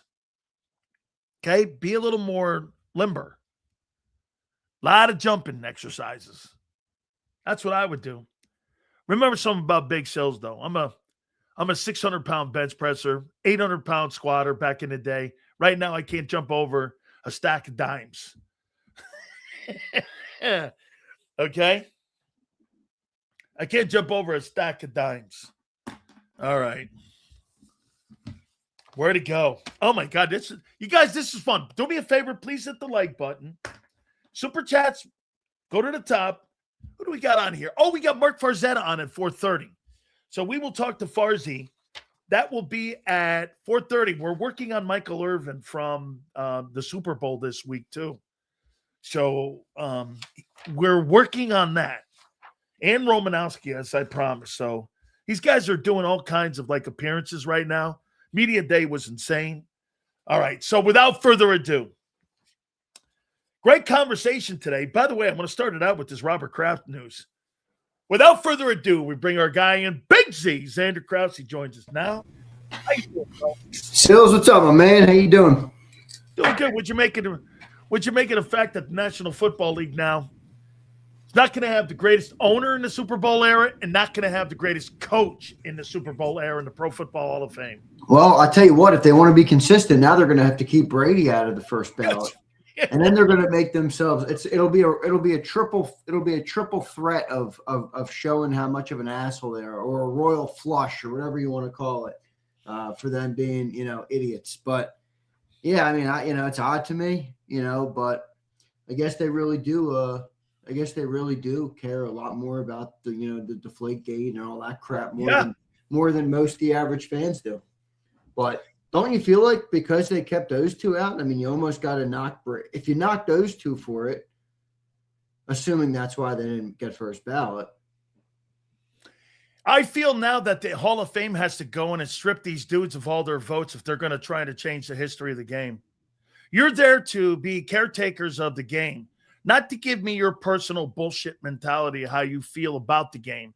I don't give a shit your feelings about the game. I care you're supposed to be in there telling us what these men meant to the game. I agree. I don't give a shit about you, how you feel about it. Your opinions mean nothing to me. But this is the slippery slope you go down when you put the ballot in the hands of people that think they have entitlement on thinking that their opinion matters. It's like, Zander, somebody talking politics. People don't give a shit about what people's politics are. Look at all those movie stars. They think their points matter when they get up in front of like a microphone when they're at the Grammys or they're at the Oscars. Nobody gives a shit what you think, guy. And I don't give a shit what these Hall of Fame voters think. Vote the people in. And if you can't, take their votes away. I agree. The problem is that they hold the cards, which is like there's nothing you can really do. The Hall of Fame holds the cards, actually. Yeah, that's true. That's true. But you got 50 dudes who are protected. No, their votes are never revealed. They can all go on the podcast tour and say that they didn't vote for, or they didn't make the bad vote. And somebody put out, I think it was Pat McAfee at the time. Well, he's like, I've interviewed a lot of Hall of Fame voters. Every single one says they didn't vote. I know. The math is not mathing right now. So who knows, man? Who knows? It does suck, but it is what it is. I want to play a game with you here because I heard people talking in Philly on the radio about core group of guys. And I want to see what you think. In 3 years from now, do you think these respected players are going to be part of the future of your football team? And remember what Howie says when he talks about building in free agency. Howie said this, I'm 3 years out in front of everything right now. How I see this football team, if you're thinking about it now, we've already been down this lane and I'm late. The things you do right now are going to dictate what's going to happen March 12th and then April 23rd when you guys get into the draft. So I thought of an exercise, and I want to get your takes on it. So I want to go here. Moro Jomo. And I'm going to find out how many. I said you have 6 on defense and 2 on offense. Core group of guys. All right. Let's see where you're talking 3 years down the line.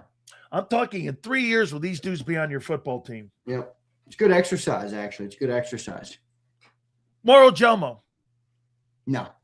Unfortunately. No. Jordan Davis. Yes.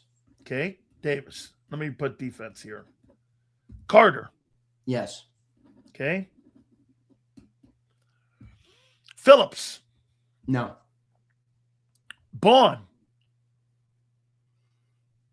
No. Dean. No. Smith. No. Adoree Jackson. No. Reed Blankenship. How old's Reed Blankenship? Is he like under 28? 26. 3 years. Remember, if Vic's not here, he'll be 27 in a month. I'm going to go no on Reed, although I think he could be. Jod Campbell. Yes. Marcus Epps. No. Q. Yes. Cooper. Yes. Okay. So you got 1, 2, 3, 4, 5 guys. Who'd you have that I didn't? Jalix Hunt. Did I say no? I didn't. You didn't ask me. Oh, I didn't bring him up. Hunt. Yeah, I think he's a yes. So 6. Okay, now let's go offense. Offense is going to be bleak, I can tell. Think Jalen Hurts is part of your future in 3 years? I think this is the year that's the tell. I mean, you asked the question, this question in 3 years, and I just did a quick search. The average franchise quarterback tenure in Philadelphia is 6.8 years. Donovan 11, Randall 9, Jaworski 10, Norm Snead 7. Now you're going way back. Sonny Jurgensen 4, Norm Van Brocklin 3, Bobby Thomason 6, Tommy Thompson 8, Carson Wentz 5, Jalen Hurts 5. So 3 years would put him in the in the realm of Jaworski, Cunningham, McNabb. If he has a good year, it's a yes, guarantee. If he doesn't have a good year, it's a no. So this is I think the crux year for Hurts. What do you think? Do you think he's going to be here in 3 years? I think he's going to have a better year this year.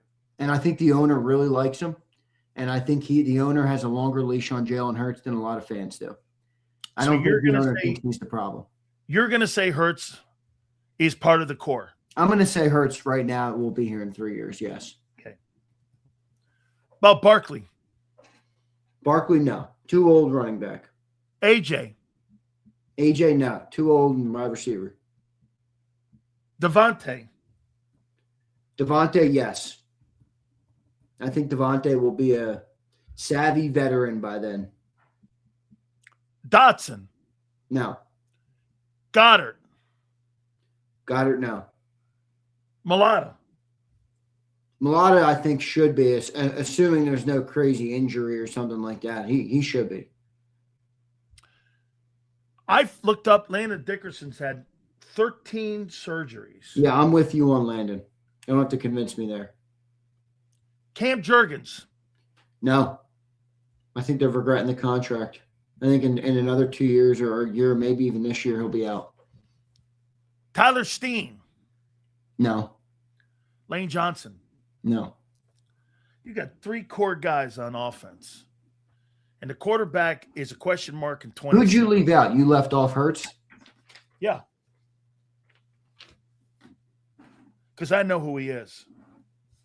So you got, but it that I see your formula for it. So out of the 22 starters, 1, 2, 3, 4, 5, 6 on defense for you, and you got 3 on offense. And I'm going to show you where we're going to go next here for free agency here now. We're going to add this. I had 2. I had Mulata and Smith. So now let's put this priority. Okay, so for free agency coming up, you're going to say, according to what you just did right now, the question mark is AJ, Goddard, Lane, retirement, Phillips. What else did I put down over here? In Adoree, and I'll show you something here about Adoree and what I mean by that. So, A.J. Brown, Lane Johnson, Dallas Goedert, Jalen Phillips, and Adoree Jackson. You may have to replace every single one of those dudes this coming free agency and in the draft. Now, I don't believe you're losing all these guys. I don't. I don't either. Yeah, I don't either. But I do believe that, get this, I believe Goddard's gone. I think it's iffy on Lane. I believe Phillips is gone. I believe Adoree's gone. So really, the 2 guys that it's 50-50 on right now is Lane and AJ. And I think if you lose either one of those guys, that's going to predicate who you take number 1 in your draft. It's fair. It's a very fair point. Well, maybe. I mean, I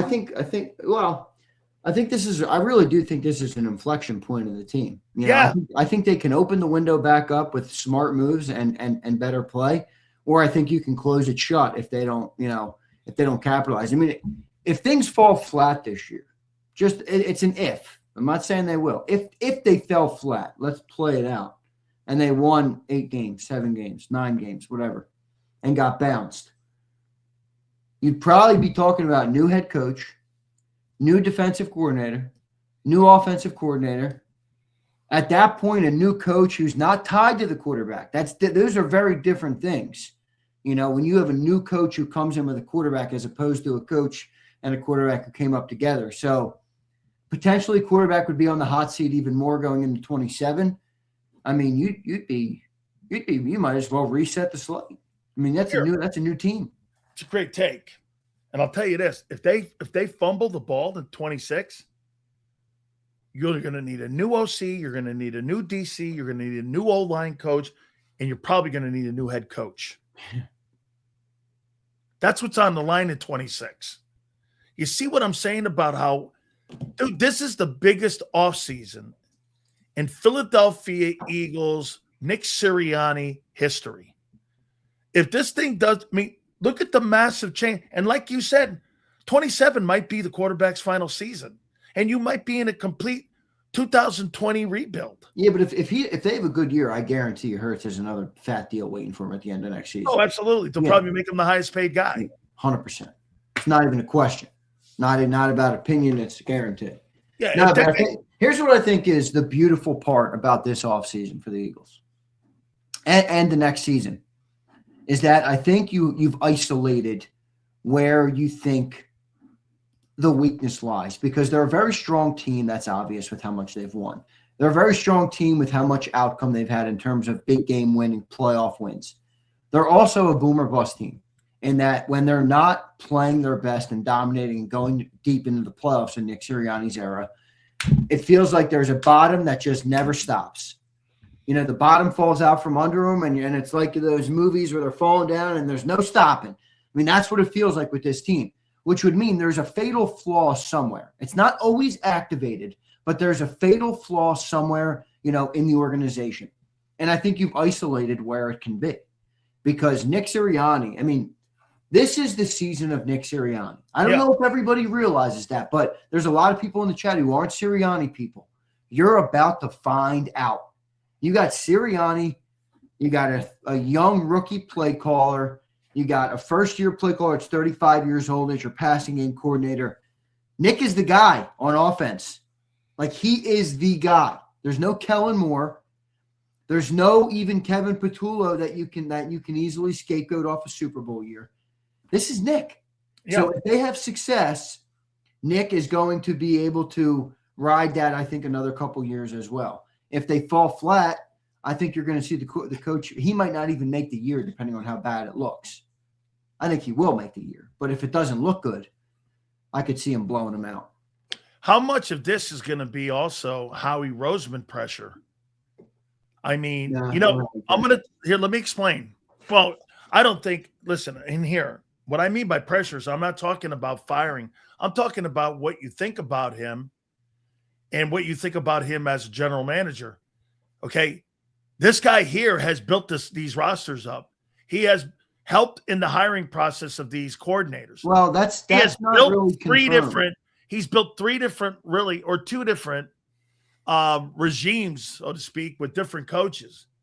I mean, dude, his reputation's on the line a tad bit here too. A little bit. It is a little bit because it's a lot of turnover under him. But where I think you'll get pushback is, like, if you said that to Howie, what you just said, I think he's going to be like, I'm sorry, you got it wrong.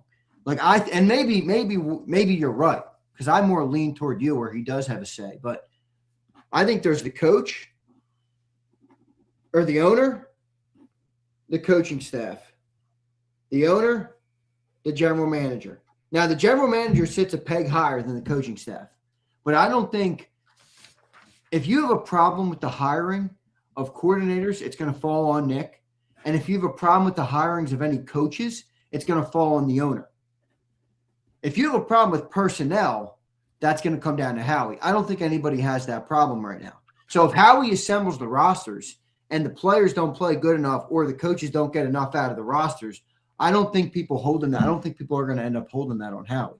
So you think it looks like this? Well, you're not showing it. You think it looks like this? Yeah, with the GM a little higher than the coach. Yep. I do. So you don't think that the coach works for Howie? No, I don't. I think Howie is a lot more trusted in the organization by the owner.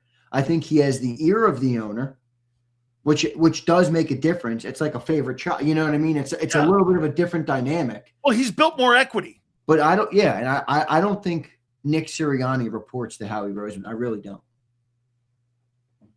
Okay, so when he's going to make a move on the coaching staff, who does he go to the owner or does he go to Howie? Now, that's a good question. I'm pretty sure the John McMullen's great column of a year ago, the politics of Nick Sirianni, maybe Nick includes him in his decision making. Howie, this is what I'm thinking, and then they go together and do it. Maybe that's what really makes him a viable part, is because he works with Howie, not aside from Howie. But yeah, they do a good job at working together. I mean, yes. But, I don't want to understate it, though. I don't think Howie's got nothing to do with it. I'm just saying what I think the perception would be. Like if Nick gets fired, I don't view it as a Howie problem that coach, because I don't think personnel is the problem. I mean, when you look at the last two collapses, 23 and last year, which wasn't a collapse, but felt like a collapse. I don't think that was Howie. I don't think Howie made every great move last year, but I thought he did what he needed to do within the resources that they wanted to use to keep the team good enough to compete. I thought the team didn't ultimately compete enough. That falls on players and coaches, whoever you want to put over in that side of the aisle. I never viewed it as what a personnel failure. Now, if they didn't trade for Jalen Phillips and their defense, maybe.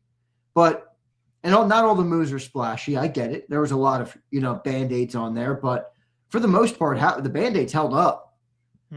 Adoree Jackson turned out to be okay. There were 14 moves, and I said 2 of them panned out. Yeah, which is probably about right. I mean, that's the type of moves he shot. But he kept swinging. Exactly. Listen, he kept – it's like the equivalent of taking a bunch of 7th-round picks, right? Took 14 7th rounders, and 2 of them hit. You're like, all right, I'll take it. And the only one that wasn't – it was a commodity pick was the 3rd rounder you gave up, your own 3rd rounder when you got Jalen Phillips. Yep. That's the only one that was really where you had to spend any kind of equity, right? Yep. And by the way, it panned out. It's like Vic, Vic called it Nordstrom. I equated to stocks. You buy a penny stock, better chance you're not going to hit. Yeah, you buy Amazon, you buy Apple, you buy Google, you buy the Nvidia, you buy the big dogs, you're sitting pretty. There's a reason why some are not over the counter. Right? That's right. Penny stocks, man. Holy cow, that's right. All right, so let me go here. Sean Mannion, biggest impact this year on the Eagle offense will be what? It's a good question. I think I'm hoping a little bit more versatility. I'm hoping a little bit more of a pushback on the narrative that, there's no need to evolve when you've been as successful. I mean, if you remember, more than halfway through the year this year, when the Eagles had a pretty damn good record, and the offense had looked brutal, and it was being loud, the talk on it was getting louder and louder each week. Nick Sirianni showed a graphic to the team about their record in their turnover differentials. And it's a great – I don't blame them for showing the graphic at all. It was like 41-2 and they win the turnover or something along those lines. And I hope that somebody comes in here and says, you can't operate based on the 41 wins you've had in the last 5 years. You need to constantly evolve.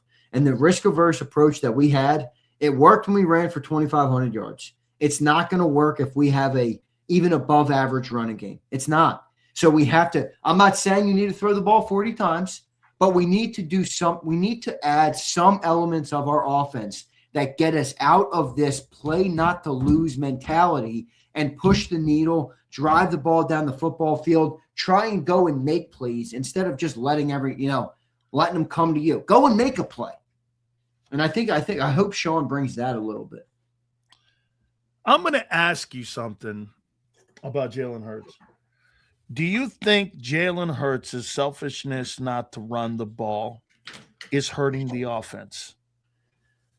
Yeah, I do. I think he's a better quarterback when he runs the ball. I don't know if it's selfishness. It's weird because it's been reported like every different way. Earlier in the year, got reported that Jalen didn't want to run anymore.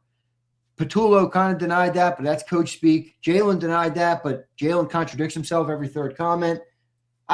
I don't know. Is it Jalen? Is it not? I think it's Jalen. Who knows? But all you have to do is go by the actions. I think it's his agent.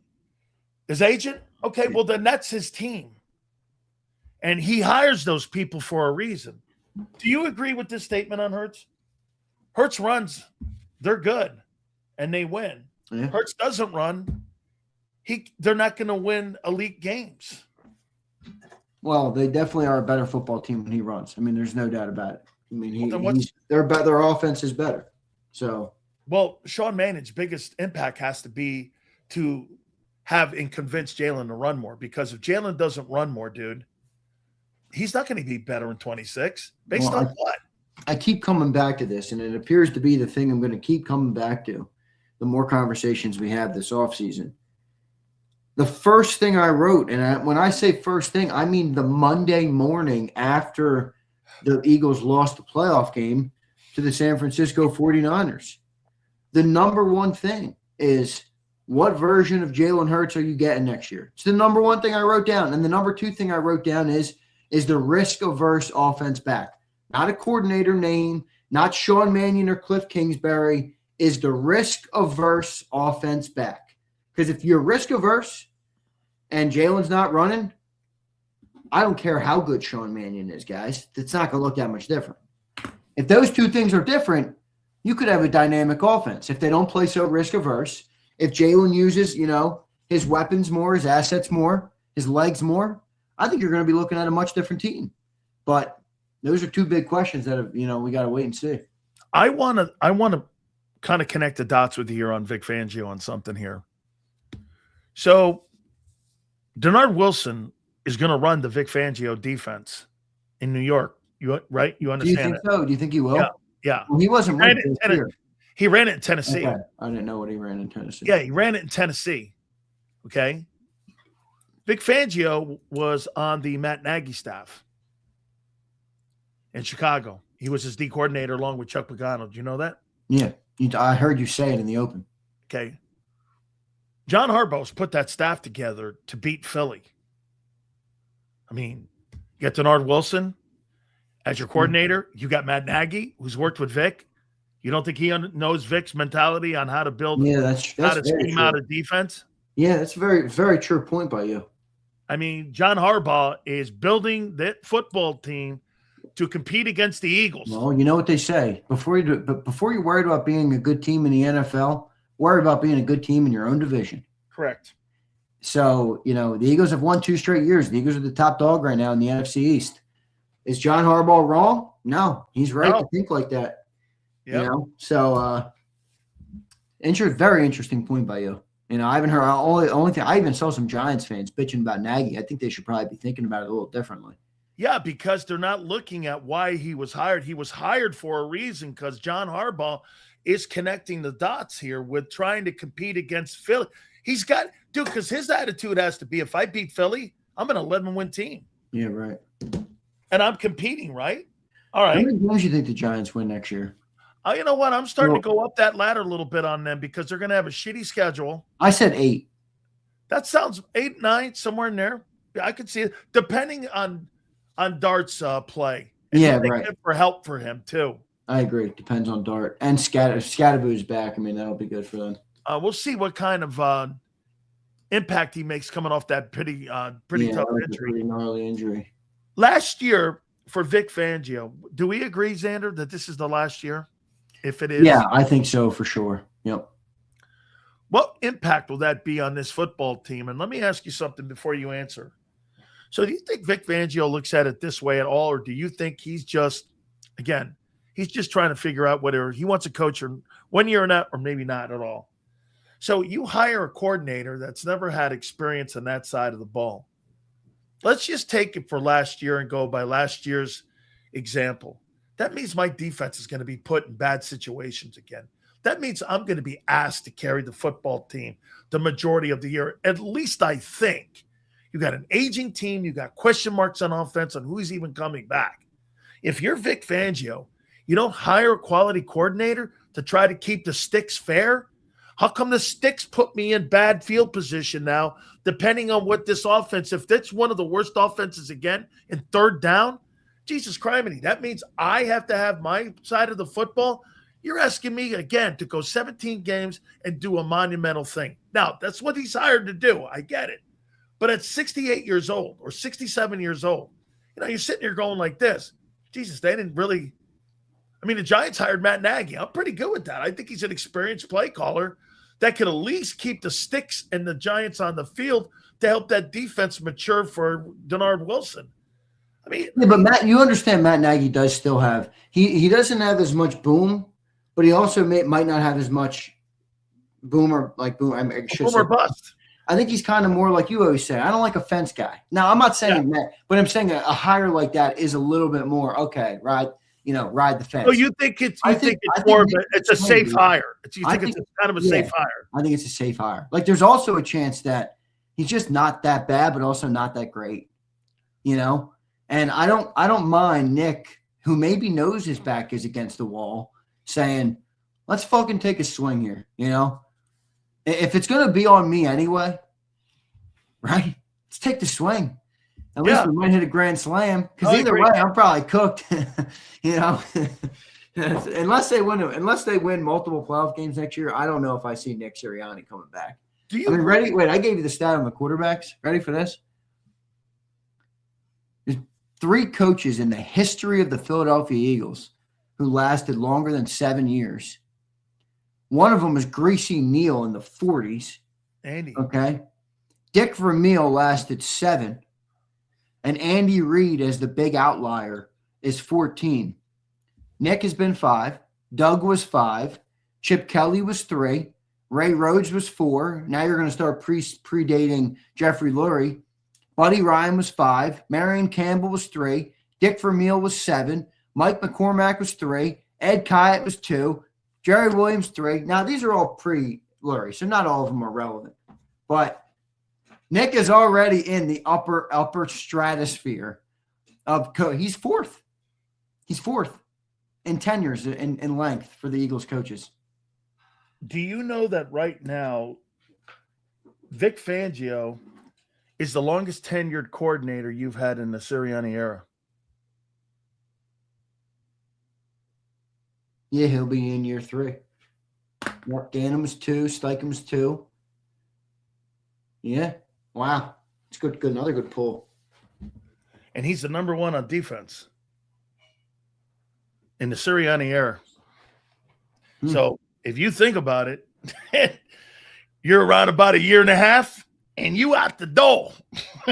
I hope if anybody, I hope all Philadelphia fans, Eagle fans, especially people in the great city of Philadelphia, I hope they all stop constant blaming of coordinators. Think about it.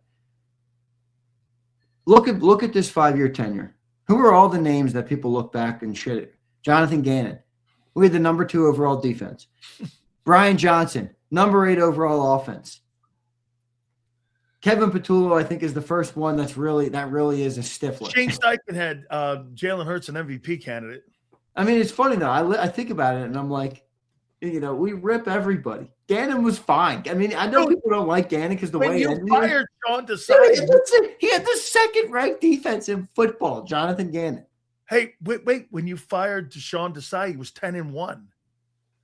Sean Desai sucked too. What? He sucked too.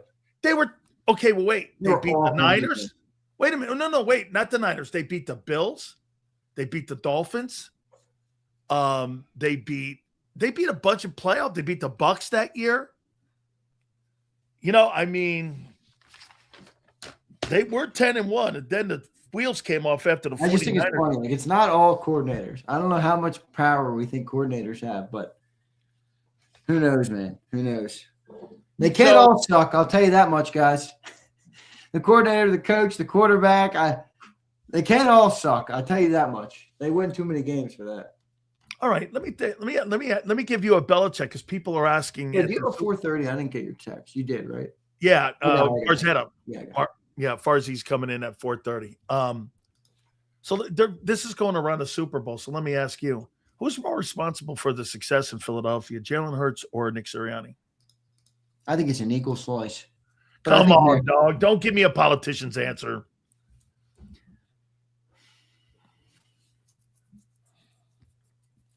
God's honest truth, I believe it's Nick Sirianni. Wow. I was hoping you weren't going to say that. Yeah, that's just what I think. I mean, it's not that I don't think Jalen deserves credit. Brady. You think it's more Brady in New England and not Belichick, but you think it's Sirianni in Philly and not Hurts. Well, look at the year we won. I mean, does anybody think we won the door last year or won the Super Bowl last year because of the play of Jalen Hurts? I mean, I don't even say that as a shot at Hurts. I say if you don't have Jalen Hurts on that offense, I don't think you win 8 games. Well, that's fair. Those first 6 games they played, I don't know. Jalen Hurts was the reason you were winning in the first 6 games of the year. Wasn't a freaky play calling. I don't know. Because you know what they're doing? I mean, people are going, well, it was Brady. That's why Belichick's not in the Hall of Fame, and that's why Kraft is kind of trading. And I'm going, well, let me apply that here to my boy here. Let me ask him this. Who do you think is more responsible for the Eagles' success in the last 5-6 years here, Nick or Hurts? And you land on Nick. Yeah, all right. So you think Jalen's more bigger part? Well, here, Jalen Hurts has won everywhere he's gone. He's done in other places. He's done in Bama. He did don't include college. Okay, I'm just talking about a guy has a pattern of winning. He does have a pattern of winning. I mean, it helps when you go to Alabama and the era and the dynasty era. I mean, I'm not trying to criticize Jalen, but the peak era of the peak coach in the history of college football, Jalen was at his program. I mean, it's good. It's a nice spot for Hurts, but I'm not going to sit here and act like it's the whole story on the guy. I mean, they fucking won a lot of games. They were 26-2. I can't believe you landed on Nick. Oh, my God. Dude, the quarterback, man, I mean. Dude, I said both, and you didn't accept my answer. No, because both is a shit answer. It's the fucking truth. It's a shit answer. It's both. Dude. It's both. You think Jalen would have won as much without Nick?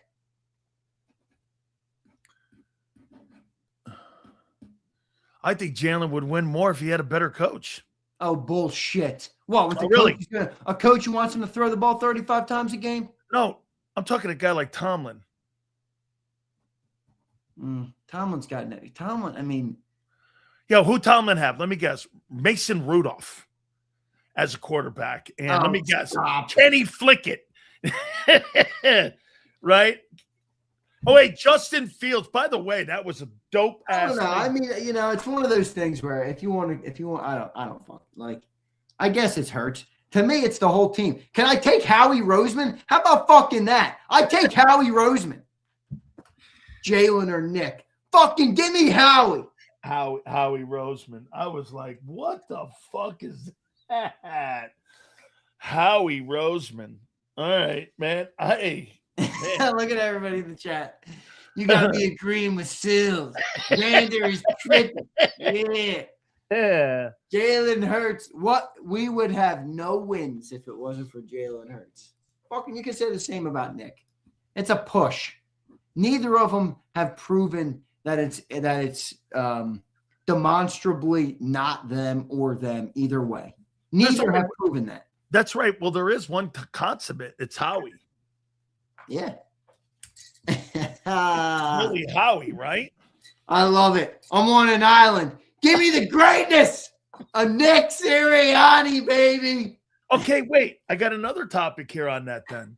Do you think do you think another coach would have had as much success in Philadelphia if he was in here instead of Nick?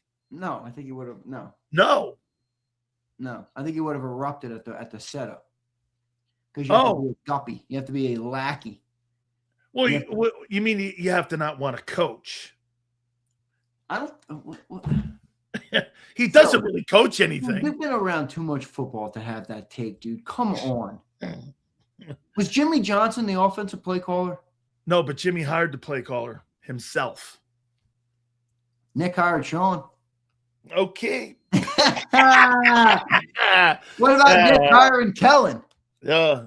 I don't believe that. Oh, yeah, right. When it works, you don't believe it. No, what I think is this. Well, maybe he did hire him because you know what? He was brought in to try to throw the ball, and when they did, and they were turning the ball over like a turnover machine, he probably went to Kellen and said, "No, we're going back to my way." Yeah. And then guess what? And then they went to the Super Bowl, which, maybe let's go back to that question 3 minutes ago. Okay. Ooh, the Nick Sirianni offense, and we're parading down fucking Broad Street. So wait, who's more responsible for that Super Bowl? Hurts or Nick? I already told you my answer. You erupted at it. Nick. Okay. You erupted at it. I told you, give me a push. Push. Yeah. Okay. You think it's more Belichick in New England? No. I mean more Brady in New England. But no, do you think all right, so Tom left Belichick, went to a new organization with a new team, a new roster, new coach, new GM, new everything, and then went to the Super Bowl in 2 years and won. Do you think Jalen would be able to do that? Oh, I tell you what I really loved about LeBron Brady. My favorite thing about LeBron Brady was that he left that football team and checked out and went around and went, who's got the biggest and most packed roster I can go to? So let me go to Mike Evans, Chris Godwin. Let me bring my boy Gronk in. Oh, by the way, there's a guy there in Bruce Arians that has won a couple Super Bowls in Pittsburgh. And also is my boy. We'll go down there at a loaded team, Vita Vea on the other side. Oh, wait, so now quarterbacks don't need good teams to win. Oh, no, he does. He absolutely did. He went down to a loaded Tampa team. Oh, bullshit. Wait, Antonio Brown, Mike Evans, and Chris Godwin. Antonio Brown was there for a cup of tea. They don't win the Super Bowl without Antonio Brown. They do not win the Super Bowl without him. LeBron Brady is an insane comment. LeBron Brady. I had to leave because I had to go fight him. He spent 20 years in New England. What are you talking about, LeBron Brady? And 20 years in New England, they went to 9 Super Bowls, and they won 9 AFC championships. And Belichick actually built the football team. You know, there's more than one just a quarterback. There's like DBs, O-line, wideouts. Well, you're the jerk who asked me the question, the coach or the quarterback, like there's nobody else. And I'm gonna. I told you I would take Howie. I would take Vic before the two you gave me. Well, I'm gonna ask you this on AJ here. Then we're gonna get super chats. We appreciate you guys. Please hit the like button. Look. Now you got smart people like Chuck talking silly. Look, yeah, you're right, Chuck. It's not impressive at all that Brady left and went to Tampa and won. You're right. Keep taking them Sileo eyes going. That tell you the roster was so good anybody. Hey, wait, Chuck. You ready, Chuck? Tristan Wirfs. Gronkowski. Dude, Tristan Wirfs was like a rookie that year. He wasn't even that good. He was all pro. Hey. Was he? I don't even know. Yeah. And by the way, your boy Devin White was all pro. All right. Well, let me just give you something real quick. For all the Nick Sirianni haters, it's been 5 years, folks. Doug Peterson was 5 years. Andy Reid, 14 years, triple the tenure. Chip Kelly, 3. Ray Rhodes, 4. Rich Kotite, 4. When you look back, all right, when you're old and you're sitting in your rocking chair on the porch and you're reading your Eagles Encyclopedia from Ray Didinger, all right, and Nick Sirianni has more medals and more accolades and more achievements next to his name than any other coach that's ever been here in Philly. Are you going to look back at the guy, the only guy who's got meaningful accolades, and say, "Oh, that guy was a freaking stiff"? Man, do you remember? You guys talk about him like he's Kotite. It's ridiculous. This fan base. They talk about Nick Sirianni like he's a bag of rocks. guys. He's the most successful coach we've ever had. Okay, well, let me ask folks this question. If you had to coach and build a football team and coach a team to a 60-minute game, would you want Nick Sirianni being on your sideline or Dick Vermeil? Or here's a better one. Would you want Andy Reid on your sidelines? I think those win percentages are bullshit. I think they're more on the type of coach, what you're taking over, who you are. That's like saying that Nick's got a better win percentage than Bill Parcells. You take Nick over Parcells? I didn't say that. Don't put, you know what I mean? Well, what are you saying then? You're telling me. Well, I'm telling you, in Eagle history, for the comparisons of coaches that we've had. So you would take Nick over Vermeil? Yeah. Now, I wasn't, I mean, I didn't watch Vermeil live, but. Would you take Nick over Andy? No. Nick's got a better winning percentage. Nick's not as accomplished as Andy Reid. Wait, what version of Andy? Wait. Because remember, I like Andy Reid. How many NFC Championship games did Andy Reid's teams lose? Okay. How many Super Bowls did they have in 15 years? 0. 14. Now, I don't think his rosters are as good. So I don't think it's all Andy. I'm just saying. That's kind of my point, precisely, is that everybody thinks Andy Reid's a great coach. I agree. Nick Sirianni has more accolades than Andy had. Now, so it appears to me that the real MVP of this football team Howie Roseman. is Howie Roseman.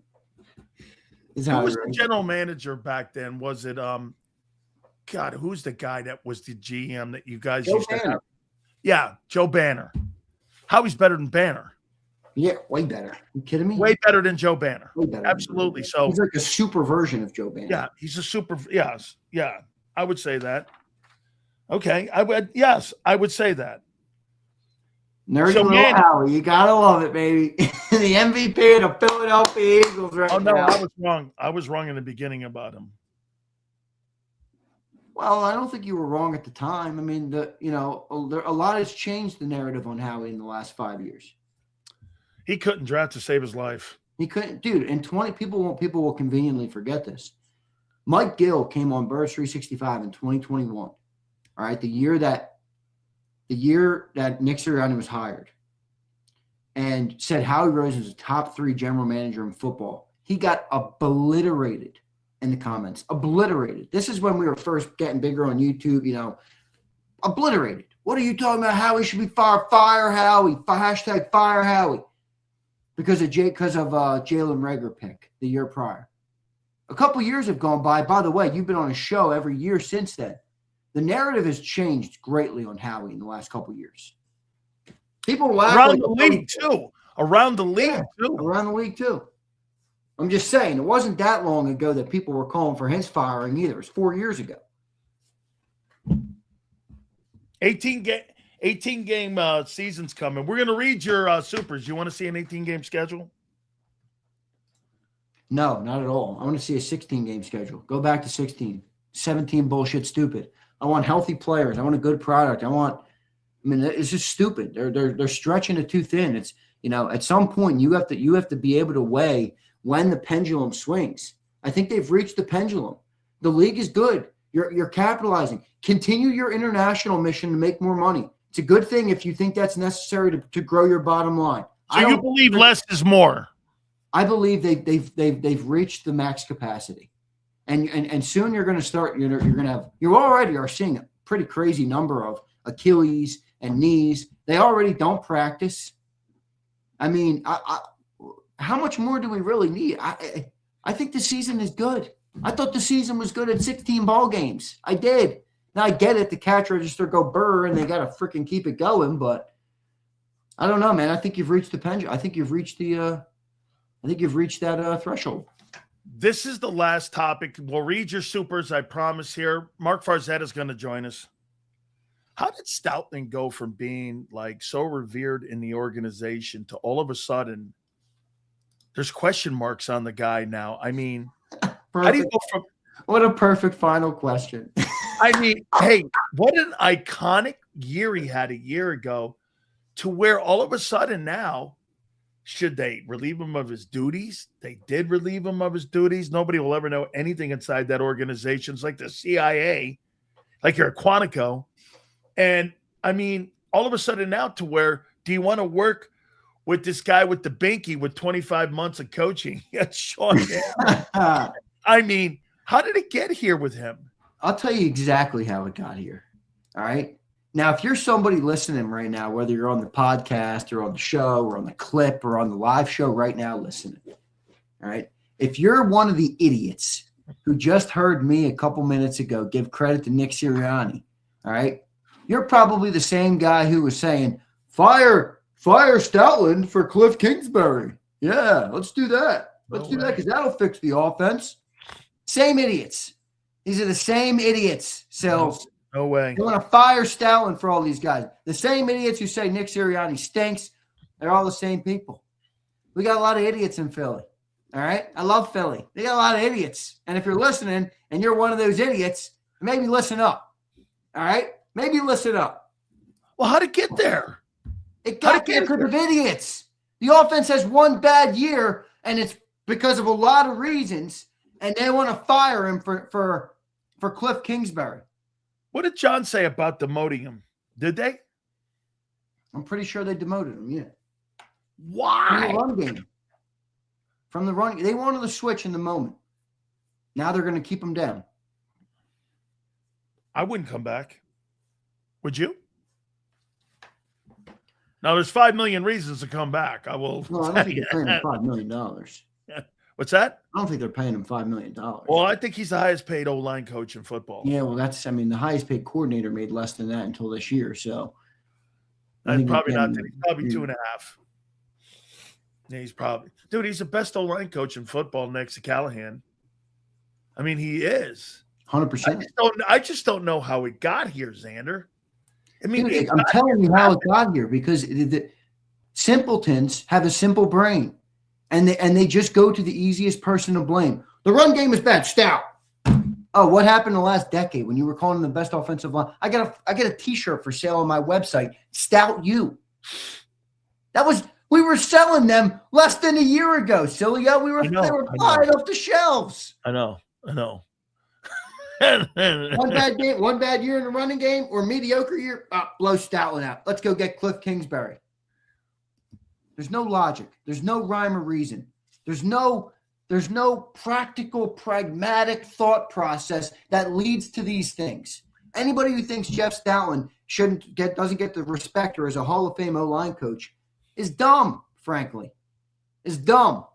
At the 26th season, you ready? I could see this happening already.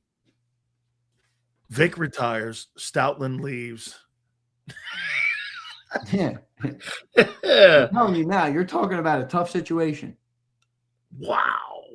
And if they shit the bed, the head coach is out, your hero? He's not my hero. He's not my hero. Well, then why is the head coach? How many times have I said on your show he's not my style of coach? Okay. How come then the owner has almost fired him 2 times in the last 3 years? Look at my boy Primo. He's rocking the Stout U hoodie right now. Go, Primo. What'd you say? That owner wants to fire his ass twice in the last 3 years. Yeah, for Cliff Kingsbury. That's how fat. Yo, Eagle fans, look, your ceiling. See that? It says gullible up there. They're gonna break their neck and go and read it. It's like a bat signal. Dumb. They're going to go and read it. I mean, dumb. Come on, man. You're falling for the banana in the tailpipe. Dumb. By the way, the Patriots are winning the game on Sunday. They'll be Super Bowl 60 champions. Here's what I say. I think that your boy throws for 422 yards in the ball game. Who, Darnold? And Darnold throws for 4 TDs. Wow. And they blow that football team out 41-10. Wow. That will be amazing for Sam Darnold. I have no dog in the fight. I don't really care either way. No, you sound like Brady. I saw 2 guys at the podium last night. One guy was shaking like a board. He was stiff like the diving board at your local pool when you were a kid, at the municipal pool. Stiff. I saw Drake May loose, relaxed, calm, cool, confident, ready to go, unfazed by the moment. I got Drake May and the Pats winning the football game. Hey, man, when you throw the ball 55% completion percentage in the playoffs, you really don't have to fucking worry about what your game is because you ain't done shit in this playoffs. Well, I mean, now the weather played a factor in both yards. It did. I mean, and you could say the similar thing about. I mean, all Drake has to do is have one good game. You understand that? I mean, Jalen didn't play all that good leading up to the Super Bowl last year. He had a good NFC Championship game, but he didn't really play that great in the Rams game and the Packers game. No, he's got Jalen Hurts all over him. I could play like shit, get to the game, and maybe play good in it. I got it. Drake May's a stud. You're sleeping on Drake May. I'm not sleeping on Drake May. Yeah, you are. No. Because you want to be right on Darnold. It's all right. I respect it. No. You were on Darnold all year. You could take that one to the bank. No. I don't really think it's 41-10. No, I know you were, I'll tell you what I do think. I think it's going to be a defensive battle. Untrue. All kidding aside, I think there's two good defenses here. And I think that Darnold – see, don't you agree with this number? I think the way that Seattle plays offense, if Seahawks throw interceptions, they can throw their way back into the game. I don't know if the Patriots, if they turn the ball over, can throw themselves back in the game. Their only true star is what? Stephon Diggs? Yeah. They got good tight ends. Yeah, the Hunter, what's his name? Hunter Henry. They got a couple. Hunter Henry's a pretty decent player, but, I just don't think – I think this is going to be something like – They got Kayshon Boutte. They got some guys, dude. Drake May's been moving that ball around. I'm telling you, man, it's a solid squad. If I said 26-24 Seattle, would you be cool with that? Yeah, I think that's right in the ballpark. I could even see it being a little lower scoring than that. Yeah, right. YouTube, don't be a simpleton, YouTube. There's a lot more things that go into it than body language. I was just saying, I watched it last night, and I'm like, I said yesterday I was liking the Pats because I feel like everybody's on the Seahawks, and the Pats seem to me like, the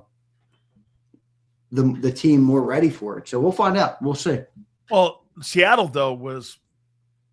been prepped for this because look at their journey. They had to go through the NFC West. But sometimes that bodes not as good for the long run, where you could be burnt out. Their best football is come and gone. You know how it is, man. Like, May's you could be the best football and you could be the best football team at the end of December, and January could come and you could have a bad play. You know what I mean? Like, it can all change quick. So. All right, if we got supers, let's read them here. Guys, we appreciate you. Please hit that like button. Can't believe how many people I had a roast today. I had to roast so many people today on this show, on the morning show. I mean, what's going on with everybody in the chat? Here's Hungry Dogs. Joe Banner, Lurie's BFF. Banner got a piece. Browns to leave. Not sure what that means, but yeah. I thought Joe Banner was I thought he worked well with Andy. But Howie Roseman he's gotten so much better since the Jalen Reagor trade. Well, or draft pick. A piece Browns to leave. Dio, appreciate the super brother. I'm not sure what. Thank you, my friend. Here's Kyle. If we glorify Sirianni like he's the best because his 2 Super Bowl appearances, 1 win, in reality, he's like Mike McCormick. He's been a coach for 5 years, Kyle. What are you talking about, Kyle?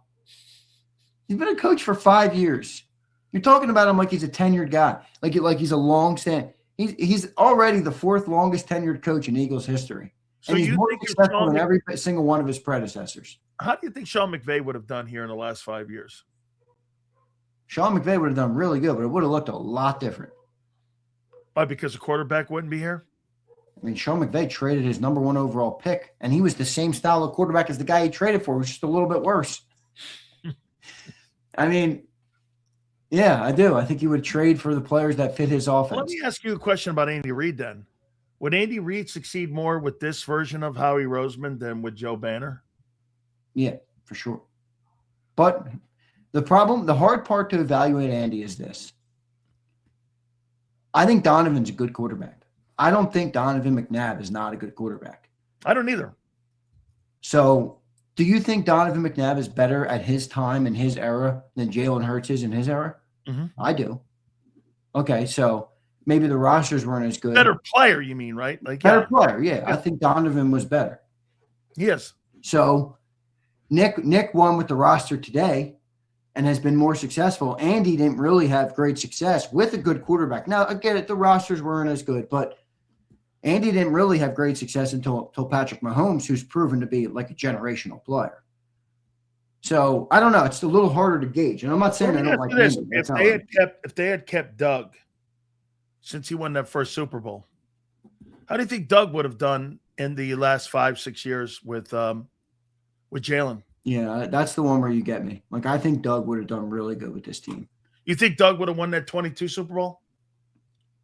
I'm not sure. It's tough to go back and live like that because did they even get there? Did they hire Jonathan? You know what I mean? Like, everything would have been different. So it's hard to gauge it like that. But I do think specifically who I can say would have impacted, I think Doug Peterson and Jalen Hurts would have been a better combination for each other than Nick and Jalen have been. I think Nick's had to kind of condense his offense, and that's in a way forced Jalen to condense his game.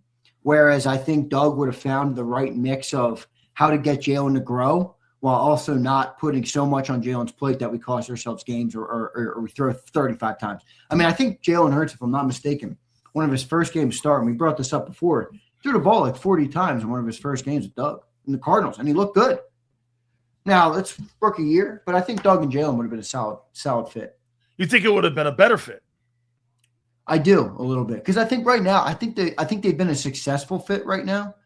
But in a way, can we all agree they've both kind of condensed? Like, Nick has become one-dimensional in his offense. He used to coach a Phillip Rivers offense.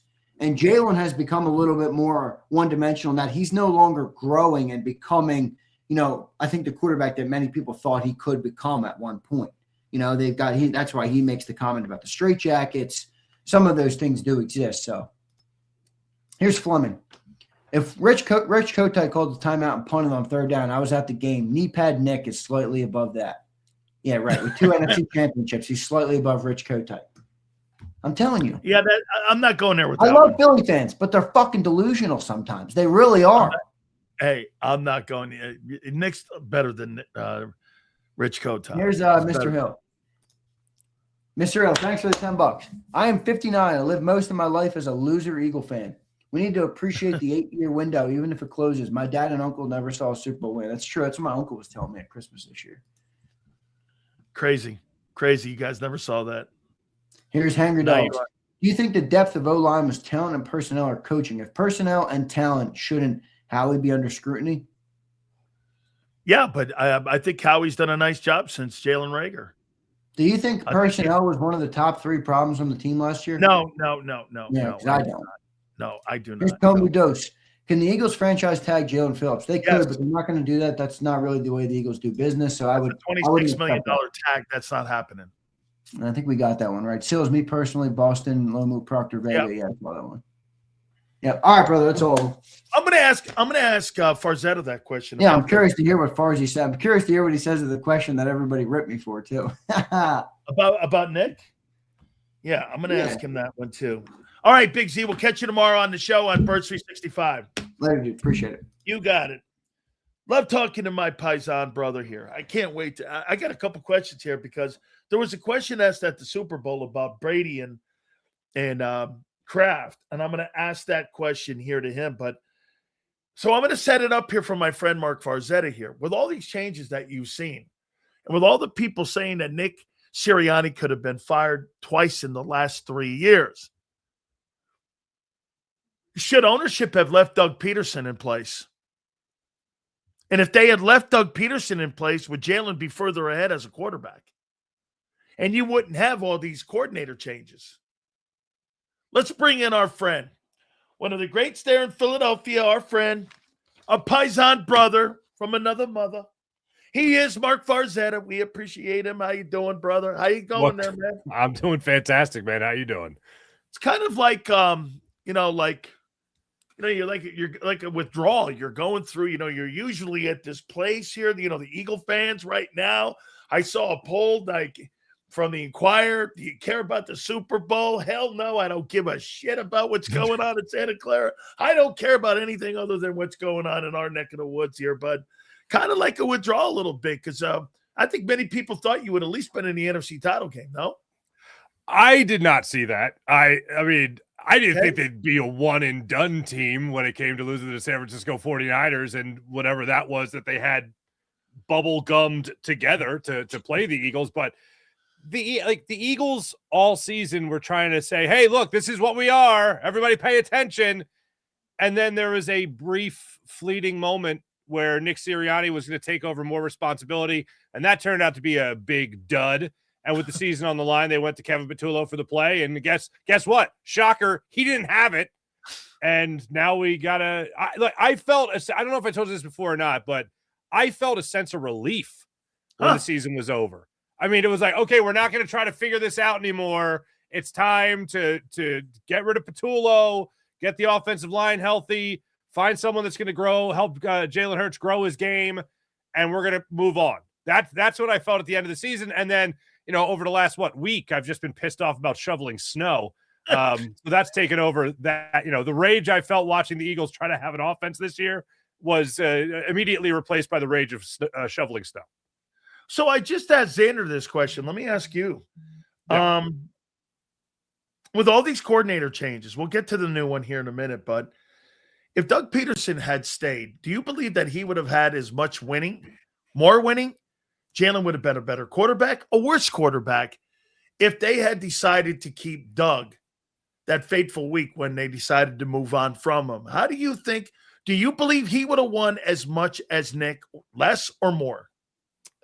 No, he would not have won as much as Nick Sirianni. I mean, look, for all the faults that Nick Sirianni has, that guy wins. Like, he wins a boatload of football games. It was starting to fall apart with Doug Peterson already. And if he stays, that means more of his offensive coaching staff also stays.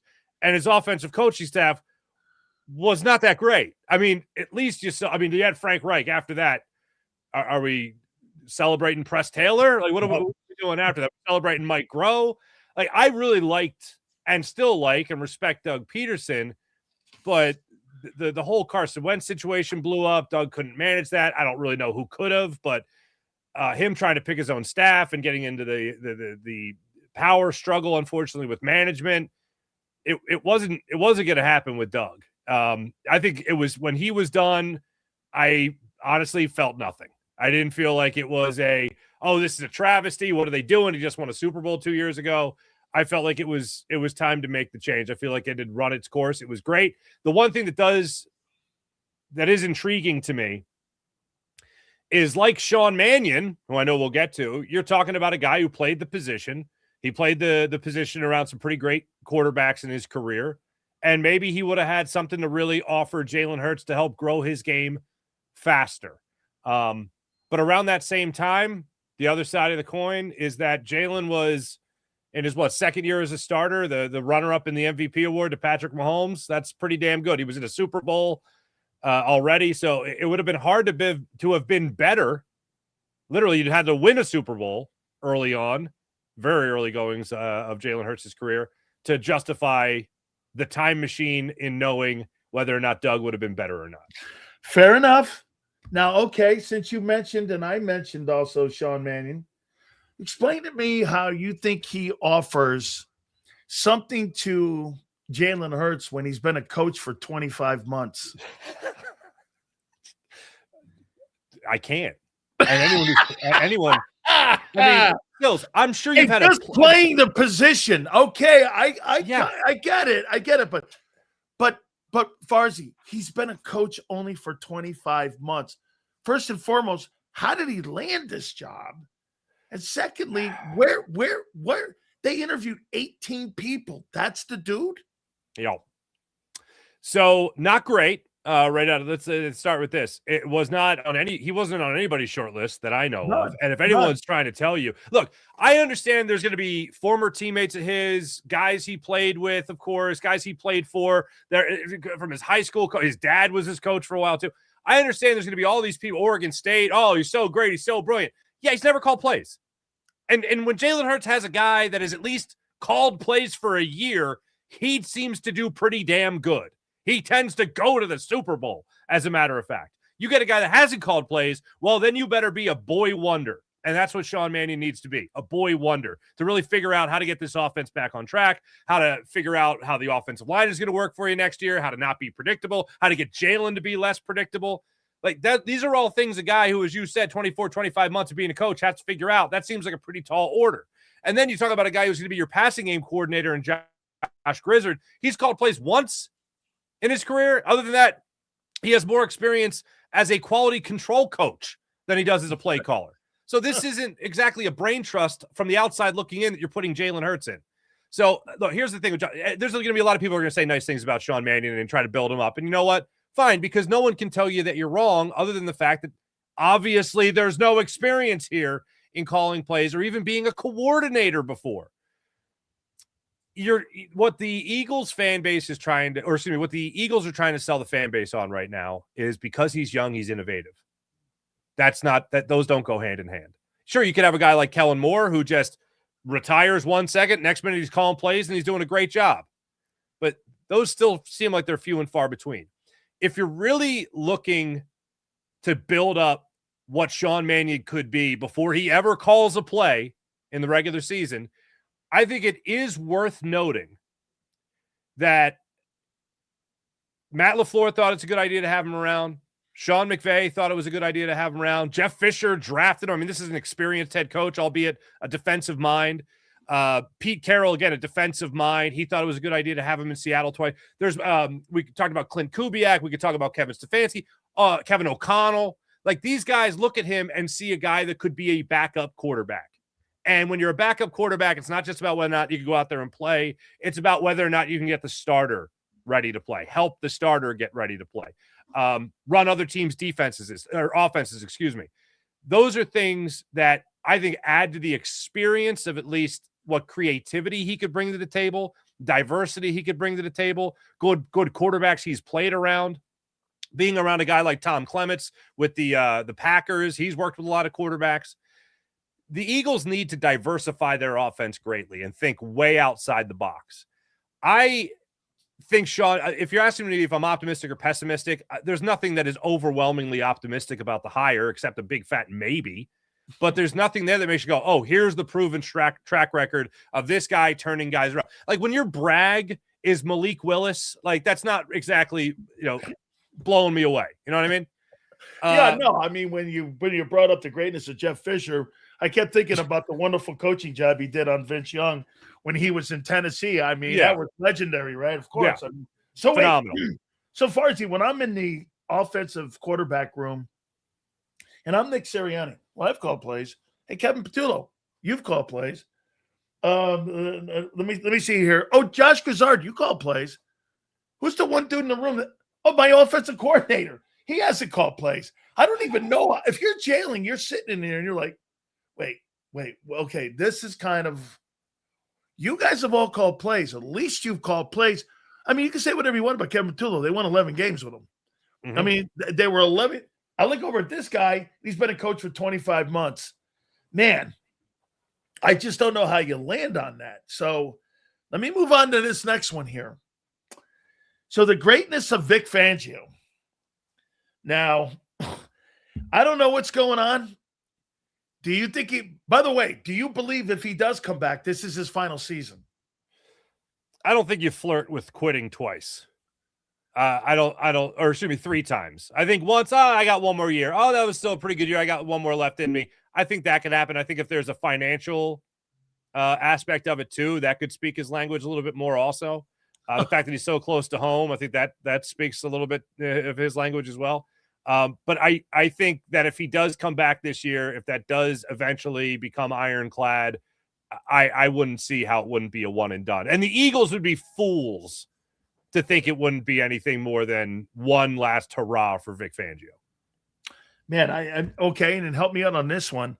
So how did Jeff Stoutland go from having one of the most iconic run games in NFL history, maybe the most iconic run game, including the Emmitt Smith teams, to being reportedly by Jeff McClain being demoted from being the run coordinator to now you're in a position where you're questioning whether or not you're even going to have the guy on your roster? How did Jeff Stoutland go from the best offensive line coach in pro football to being a guy they're questioning his decision-making this past season. And reportedly after the mini bye, they took those responsibilities away. How'd you get there?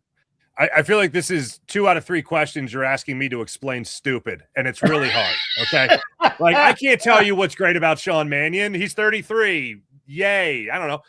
Like, and this isn't on you. This is on the Eagles here. I'm trying to explain what the hell the Eagles are doing here. How do you demote? Yeah. How do you demote the guy that, other than Vic Fangio, is the most trusted coach in the room?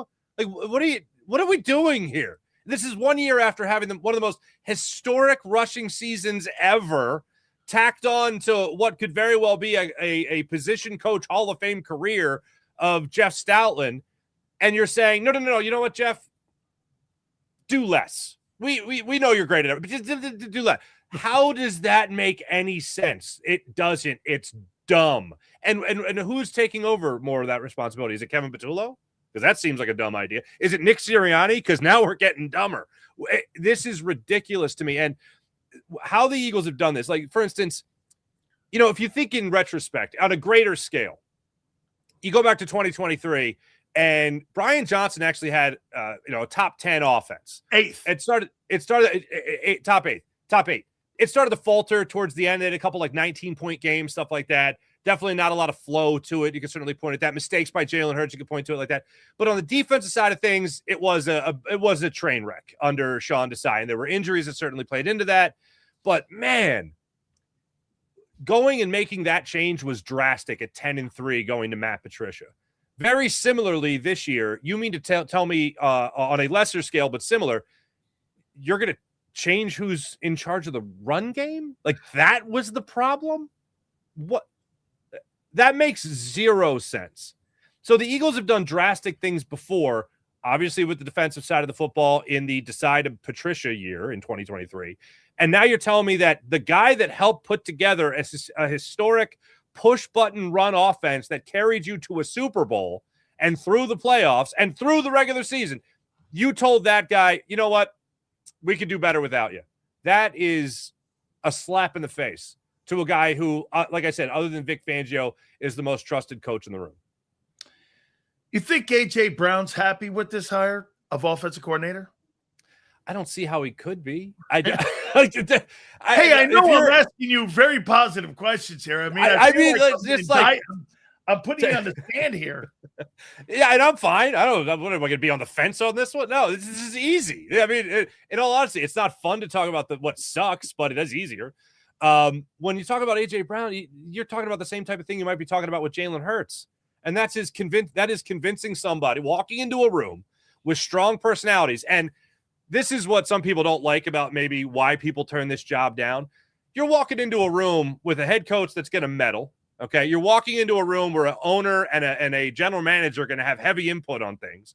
And you're also going to take on a quarterback here who has been to 2 Super Bowls, won one of them, and been an MVP. Like, that's a tough room to convince. Hey, no. I got the answers. So you want to be a guy with barely any experience walking up to A.J. Brown and be like, hey, man, I know how to get you the football more. No. Just wait. I know how to. If you're still here, I know how to get you the football. Jalen Hurts. Hey, Jalen, here are the numbers. You're pretty good at throwing over the middle of the field. Can we actually do that more than once every 5 weeks? Because you're actually good when you do it.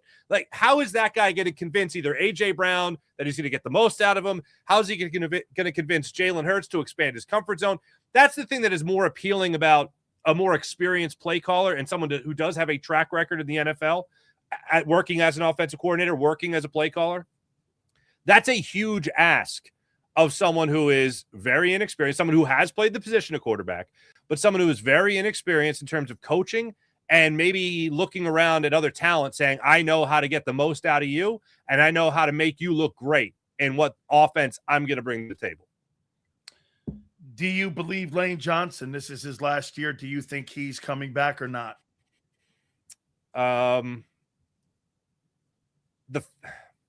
The fact that he didn't give it a go in the playoffs is very disheartening. And I understand that it could have been, and from what I understand, it was just more serious, and that's why he basically was held out as long as he did. I would find it difficult to believe he wants to go out like that. But the guy does have a lot of life in front of him. He has dealt with his issues in the past that he's talked about openly. I wouldn't be shocked if he hung up the spikes. I do wonder though if the competitor in him says, "Let me give this one more." If it maybe he's got a chip on his shoulder about the team going downhill without him. Maybe he's got a chip on his shoulder about the way Jeff Stoutland's name is being dragged through the mud recently. Maybe those things play into it, but this guy has nothing left to prove. He's had an incredible career. If he wanted to call it quits right now, he's going to the Hall of Fame eventually. If you're asking me to bet on one or the other, I would bet on the idea that he does hang it up. So I'm going to throw these names at you here, and you tell me back or not back. Reed Blankenship. I think he's back, and I think a big part of that is because of Drew Makuba. You don't want two young safeties back there. You don't want to start up with a new one. How much? Sorry, go ahead. How much? Yeah, I don't know how much you would go for right now on the open market. It does depend. I mean, you got to draw a definitive line in the sand. You got to carve a line in concrete that you won't go over if you're Howie Roseman, because you have other, and I know we're going to get to these names as well, but you got other guys you got to make sure you bring back as well. But Reed Blankenship, I will say, if there's ever been an idea of a hometown discount, not that I ever think it's a deciding factor, Reed could certainly be offering that to the Eagles. Would you pay more than 10 for him? I would not pay more than 10. I would not. Vic loves him, but Vic's only going to be here, like you and I believe, 1 year tops. Yeah. What I know, the interesting thing with Howie is how he's going to shake that salary cap tree and a lot's money elsewhere. That's going to be a huge. I mean, look, one of the things that really blows me away with Howie is, I mean, not that this ended well by any means, but no one thought he was going to bring back Darius Slay and James Bradbury. He was able to do that. Like, there's just certain things that he pulls off in the offseason that are just, quite frankly, and I hate to give him this credit, but damn, wizardry. That's exactly what it is. But to answer your question, no, I wouldn't go over 10 for Reed Blankenship. Okay, I happen to know the agency very well, Drew Rosenhaus down in South Florida, who represents Jalen Phillips. And by the way, Jalen Carter as well, and Darius Slay. So Jalen Phillips, Tennessee is going to make a pitch for him for about $22 million. Would you pay more than $22 million for Jalen Phillips? No. I would not. And I now, don't look, think the Eagles... I'm assuming they want all these guys back. But, Mark, these guys are going to be really, big-time assets out there on the free agent market. By the way, I think he's ranked 5th in total free agents right now. So he's a big name out there. He's going to get money. Yeah, he's going to get paid. I mean, look, he's got more of an opportunity to do it because of his position. But I don't see the Eagles paying $22 million for Jalen Phillips. I love the guy. I hope he's here. I hope Reed Blankenship is here and all that. But when it comes to the decisions you're making on Jordan Davis, when it comes to the decisions you're going to be making on Jalen Carter and elsewhere, I know we'll get to these. This is quite a hefty chunk of change that the Eagles are going to have to divvy up. So Dallas Goedert, you asked him to make a $4.5 million pay cut when everyone got a raise a year ago. Everyone got a raise. Everyone but him. And he had 11 touchdowns. And in that offense, you could say that he had like maybe the best year of any tight end in football based on that offense. I mean, what do you do with Goddard? Is Goddard back? Are you giving him more money? Or are you allowing him to walk out the building knowing that you mean to tell me you can let AJ walk out? And if AJ walks out first, Mark, are you going to turn around and go, oh, yeah, the tight end 2's out? I mean, there's a potential you might lose Lane, AJ, and Goddard on that offense. I mean, you're not replacing them with draft picks. Yeah. Another thing that might seem unattractive to other offensive coordinator candidates before they hired Sean Mannion. But I am huge on Dallas Goedert. His big question has been health. Fortunately, this year, I believe he only missed one game due to injury. Here's the other part of that. 7 touchdowns in the first 7 games, his first 7 games of the season, Sills. And then they go through about a 5-game stretch where they forget he exists, and then they get him back involved in the offense again, and they started cooking a little bit. So I would love to have him back. if the Eagles didn't forget about him in the midway portions of the season, you could be looking at a ginormous contract this year. You're talking about maybe 18 million, 19 million George Kittle type money, because that's the type of talent that he has. But unfortunately for him, he hasn't been able to stay healthy for the vast majority of his career. I think it depends on what goes down with A.J. Brown. Now, you're probably not going to know that till late, the post June 1st designation. I believe they want to keep him around. I know he took a $4.5 million pay cut, but they also guaranteed his $10 million. So there might not be bad blood there. And I know that he does love being in Philadelphia, and it depends on whether or not he could buy into Sean Mannion and whatever it is he's selling if he sticks around. I don't see the Eagles paying him, but if it doesn't work out with A.J. Brown, you could end up seeing Dallas Goedert stick around. Do you punt the ball on Jalen Carter, and instead of do you pick up the 50-year option instead of giving him the contract extension? Because, I mean, let's face it, and you tell me if you agree or disagree. I'm sorry, Milton Williams outplayed every single one of those guys on the Eagle D-line. I mean, Davis, he outplayed Davis. He outplayed Carter, the guy that they really should have thought of keeping. I know it's Monday morning quarterback stuff, but Farzy, you drafted a guy in the 3rd round, and I get you took the guy in the 13th pick and the other guy with the 9th pick, and you let that guy walk out. But Milton Williams is almost the same age as Jordan Davis, and you let that guy just walk out the building, and he's a star. He outplayed Carter. Do you punt this year, or do you give him a 3-year contract? Are you classifying the 1-year extension as a punt? Or I are you saying the 5th-year option is a punt? Okay. Well, then in this case, you're punting. What's the difference between Jalen Carter and Jordan Davis at this point? Have they proved it have they proved consistency? No. Jordan Davis didn't do that last year. Now, look, if I'll answer the own question. You're talking about ceiling. Jalen Carter, it's a higher ceiling, certainly, but I think it's a similar situation where you're saying, prove to me you're not going to go try to spit on somebody. Prove to me you're going to be there when you prove to me your shoulder's okay. Prove to me all this. And then you do that and you actually put it together. Not what we think you could do, but you actually do what we know you can do. And you prove it to us. We could be talking about a longer term deal, similar to the situation you put Jordan Davis in a year ago. Couple last ones here for you. I'm going to ask you one last Eagle one. Then I'm going to ask you about the NFL here. I asked Zander this. He gave me an interesting answer. In the Sirianni era, because the question in the Santa Clara at the Super Bowl is, who do you give more credit to, Bob Kraft or Bill Belichick when it came to that dynasty? So I'm going to use that here in Philly. Who do you give more credit to, Nick Sirianni or Jalen Hurts in the Sirianni era for success? I give it to Jalen Hurts. And the reason for that is, how many quarterbacks' egos would have gotten in the way a year ago with a star running game like they had? All of them. No. I got to insert my way. I got to do what? No. I this is my team. No. Realizing that you have that kind of offense, realizing that you have a bazooka when everybody else has a pocket knife, doing that, stepping aside. Oh, and then in the Super Bowl, you happen to crush it for yourself in the passing game. I give it to Jalen Hurts. And the other part of it is, especially in the 2022 season, how many broken plays were there that Jalen made with his legs, or Jalen scrambled and bought time behind the line of scrimmage and found guys downfield? Jalen's versatility has been incredible up until this season, unfortunately. You're talking about guys, Miles Sanders, DeAndre Swift, obviously Saquon Barkley, for the most part, the same receiving core. These guys are all getting 1,000 yards year after year after year now, and doing it in not 17 games, but 16 games with the exception of Smitty this past season.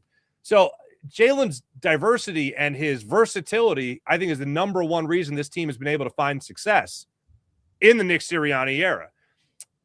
But with that all being said, Nick could get a lot more credit if you see Jalen take that next step in his career and grow with a new offense. And a lot of that not only goes to Nick Sirianni, it also goes with Sean Mannion. And the number one charge of Sean Mannion, of course, is to make that comfort zone of Jalen Hurts now expanded and realize when he should run. Call plays where he has to run the football. The old quarterback draw. Let me see that from time to time. But Nick, I look at, and I think he's a great delegator. But to me, it's not about delegating. It's about doing. Shane Steichen did. Kellen Moore did. Jeff Stoutland did. Vic Fangio did. Jalen Hurts does. I think that's really what it's about. I think Nick puts other people for the most part in good positions, but those people are the ones that have to come through. And they come through, they make Nick look good. See, I think San Francisco exposed Nick. I mean, I saw a guy with Kyle Shanahan who had like a junior varsity team and a practice squad team, and he go into Philadelphia and he wins a ball game. Oh, yeah. And you had all that superstar talent, and you couldn't come up with a better play on 4th and 11, and you couldn't beat that team. They lost Kittle 4 minutes into the game. See, to me, I don't think he's a yes guy, and I don't think I should say this. He's an answer guy. I don't think if things are going bad, I don't think he has answers. That's my problem with the guy. When I see him as a coach, he doesn't have answers. Yeah. My number one takeaway from watching the playoffs was, I mean, everyone knows coaching matters, but damn, it matters 10 times more than anybody thought it did when you watch the Eagles versus the field in the NFL. I mean, let's think about that. My number one takeaway is you see Sean Payton with a backup quarterback, go for it on 4th and 1 when you just take the points, babe. Just take the points, and he messes that up. You see the Seattle Seahawks trying to put a game on ice with Mike McDonald late in that game, storming down the field with Sam Darnold, still chucking the football. Like, that's aggression, but that's also great execution on their part. Things like that you had not seen with the Philadelphia Eagles all season long. How much coaching matters. And you're right. The biggest indictment is that you see a team that is all banged up and doesn't have the talent that it needs to win a game, but yet the coaches put them in the perfect position in order to have success against Philadelphia. What I learned more so than any other year I've watched I'll say in recent years with recency bias is this year watching the playoffs, you really know how much the league was head and shoulders above the Philadelphia Eagles when it came to coaching and truly putting their players in a better position to have success. And also, go to the Seahawks for this, not taking their foot off the gas as the Eagles did time and time again this year. How many people look at the game on Sunday and do this? Well, let me get this. So Clint Kubiak is considered the hottest coordinator in the NFL, and he's going to get the Raider job. Check. Mm-hmm. Josh McDaniels is arguably one of the greatest offensive coordinators in pro football history. He coached Brady, and look what he's doing now with Drake May. He may not be a great head coach, Mark, but I'll tell you what, when it comes to evolving quarterbacks and growing quarterbacks, I think this guy knows what he's doing. And then you look at Mike McDonald, the defensive savant. Then you look at what Vrabel's doing. I mean, the two best coaching staffs are in the Super Bowl. So coaching matters, man. I mean, you're right. I've seen Sean McVay with some of those decisions. Ben Johnson with some of those decisions that he made in that Rams game. I mean, coaching came down to it. Nick Sirianni in that 4th and 11 and going against Kyle Shanahan. Who do you like in the game on Sunday? I like the Seahawks. I look, the Patriots. I love that Sam Darnold story. I mean, okay, that was another thing. How much coaching matters? Yeah. Yeah, Adam Gase did a brilliant job with Sam Darnold, didn't he? That whiz kid. But also, I mean, he goes to Carolina. I know he had Joe Brady there for a little bit in Carolina.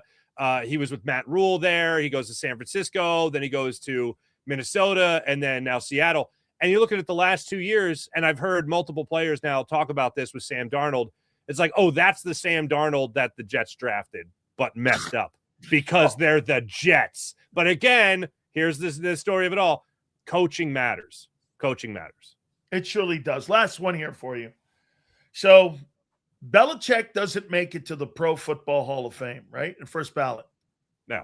So now Bob Kraft doesn't make it to the Hall of Fame on the first ballot. So let me get this right here. Shedeur Sanders is a Pro Bowler. Bob Kraft is not a Hall of Famer. And Bill Belichick, the winningest owner in the Super Bowl era, and the winningest coach in the Super Bowl era. I choose to you, and maybe this is another dumbass question again here, Farzy, but I want you to help me out here, understand dumb. Help me here. Your takeaway on this and what's been a crazy story with these two guys, the winningest pair in NFL history, during the Super Bowl era, not Hall of Famers. Thank you. I think spite is a beautiful thing. Spite is a beautiful, delectable, delicious thing, man. You know what? I got to tell you, who taught me this? There was a guy in my communications class. He called it a caesura, and he said, "You know what a timely pause is, my friend? A timely pause at sometimes in broadcasting will always be a lot more than sometimes you hollering at the way you do." Hell yeah. A timely pause. Hey, dude, I got to tell you, I watched that story this week, and I'm like, yeah, I don't get it. I mean, how they came to that conclusion. And so don't you agree then? They have to use that on Brady then too, right? Absolutely. It's just a matter of whether or not Brady will just charm the pants off of all of them and have them vote for him anyway. So Brady wouldn't be a first ballot? Wow. Yeah, that would be certainly mind-blowing, more so than anybody else because he's playing the game, obviously. But yeah, if they keep that precedent over cheating, scandals, all that, then yeah, that would have to follow suit. I don't think it actually happens. I think it's easier to keep a coach out, keep an owner out than it is to keep the quarterback out that, by the way, did win a Super Bowl in another place, including beating Patrick Mahomes in that Super Bowl. I would be surprised. I would be surprised, I'll say that, if Tom Brady doesn't become a first ballot Hall of Famer. I think it's easier to direct spite at the owner and the coach than it is the actual player. Well, I'll tell you, I can't wait to see how this plays out. Farzy, I appreciate you more than you know. Thank you so much, my friend. Back at you, brother. Good to catch up. You bet. Mark Farzetta, make sure you guys check him out all the time. He is one of our friends. Guys, do me a favor. Please hit that like button. Got to pay some bills here. Our great friends at Morgan & Morgan, the #1 injury law firm in all of America for a reason. They win. They win their cases. They take a look at families who have been absolutely taken advantage of across this country. Hey, remember something, too. Morgan & Morgan is a family-run business, and it has been for over 25 years. Ultimate and John Morgan put this company together because John's brother got hurt on the job, and this has been a quest for them. This has been a mission for them to make sure they take care of families across this country. Go to forthepeople.com/big sales or pound law 529. That's forthepeople.com/big sales or pound law 529. And do me a favor. You tell them Big Sil sent you. There's a reason Detective Johnson is the gossip king. Oh, did you hear? Jackie and Tom are getting a divorce? Mm-hmm. Sad. Well, I heard that Ashley had work done on her face? Yeah, oof. Just like there's a reason Morgan & Morgan is America's largest injury law firm. Injured? With over $25 billion recovered for our clients, there's a reason to go big. Bathroom? Okay. Morgan & Morgan, America's largest injury law firm. Oh, okay. Ignite your nights with free live entertainment daily, only at Live Casino and Hotel Philadelphia's Center Bar. 7 days a week, enjoy some of the region's top party bands, performers, and DJs as they take the stage in the heart of the casino action. Great cocktails, live music, and lively moments. It's all happening at Center Bar at Live Casino and Hotel Philadelphia. Visit livecasinophilly.com for more details and the complete list of upcoming events. Must be 21 or older. Gambling problem? Call 1-800-GAMBLER. This is Eric. When he got injured in a car accident, he called Morgan & Morgan. He not only gets a lawyer, he gets trial lawyers like Sam and Jessica who are in it to win it. He gets his own investigators with briefcases, leather ones. And if you ever have questions, our customer service folks keep things rolling. Injured? We're your army. Morgan & Morgan, America's largest injury law firm. Welcome to the Jet Setters and the High Rollers, to the Shot Takers and the Tastemakers. Welcome to the Viewfinders, the Thrill Seekers, and the Night Owls. Welcome to everything you could possibly want on one 5-mile island. Welcome to the Wildwoods. Book your stay today. In our hometown, we all look out for each other. We go the extra mile to lend a helping hand. Thank you. we step up to keep our communities going strong. And at Independence Blue Cross, we're here to keep you going strong. We've been deeply rooted in our communities for more than 85 years, and that connection to members has earned us our spot as the #1 health insurer in the region. So while you look out for your neighbors, know IBX is always looking out for you.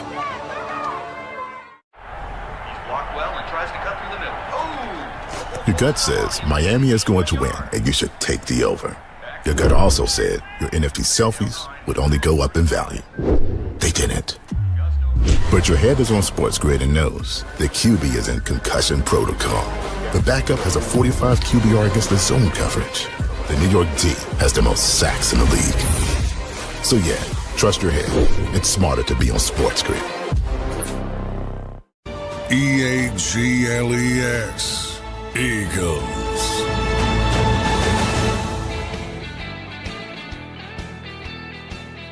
Guys, do me a favor. Please hit the like button here. Real quick. So Brandon Beane, the general manager of the Buffalo Bills, is now taking shots at the media because of the negativity that's going around. I mean, I don't know what it is with some of these guys. We have no say whatsoever in your failures. You're the people that make this go down with your failures in your selections, your hirings. We only comment on what you do. So when people blame the media, you know, like when people earlier today, you know what they were doing? Sills, you're being negative. No. Once again, I don't think that exercise we did when I was talking about who your core group of guys are, I don't think that's negative. I think that's pointing out where you have to go in the offseason and how you got to build your football team. That's not negative. You listen, one thing we're not going to do, when a guy does well, we're going to give him all the praise. When a guy doesn't do well, that's why I tell you, our show, we don't have takes that are in cement. How can you? You can't talk about sports and stay on a take. You've got to maneuver the take depending on the production of the player, coach, or owner. That's common sense. I don't know how people land on that. Like, well, that's not what you said last year. Well, the kid sucked last year. The kid got better or he got worse. These shows that do that, they make me nauseated.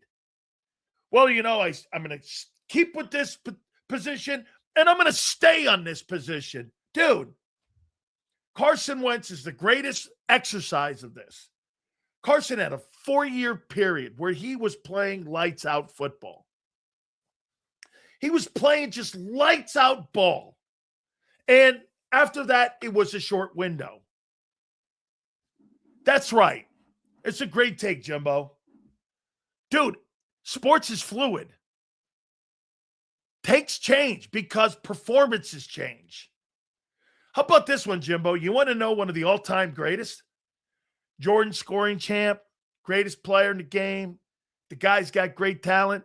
9 years in, the guy couldn't win a title. Scoring champ, MVP, all of that, couldn't win an NBA championship. That went on for 10 years. Okay, that went on for 10 years. 10 years Jordan didn't win a title. You know, that was a narrative on him. Michael Jordan didn't win for a decade an NBA championship.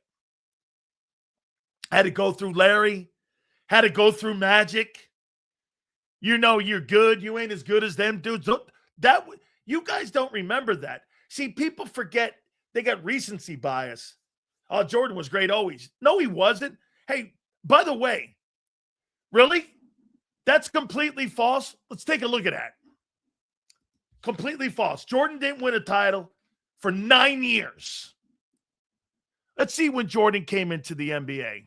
Michael Jordan. False. What a dumbass. False. Michael Jordan.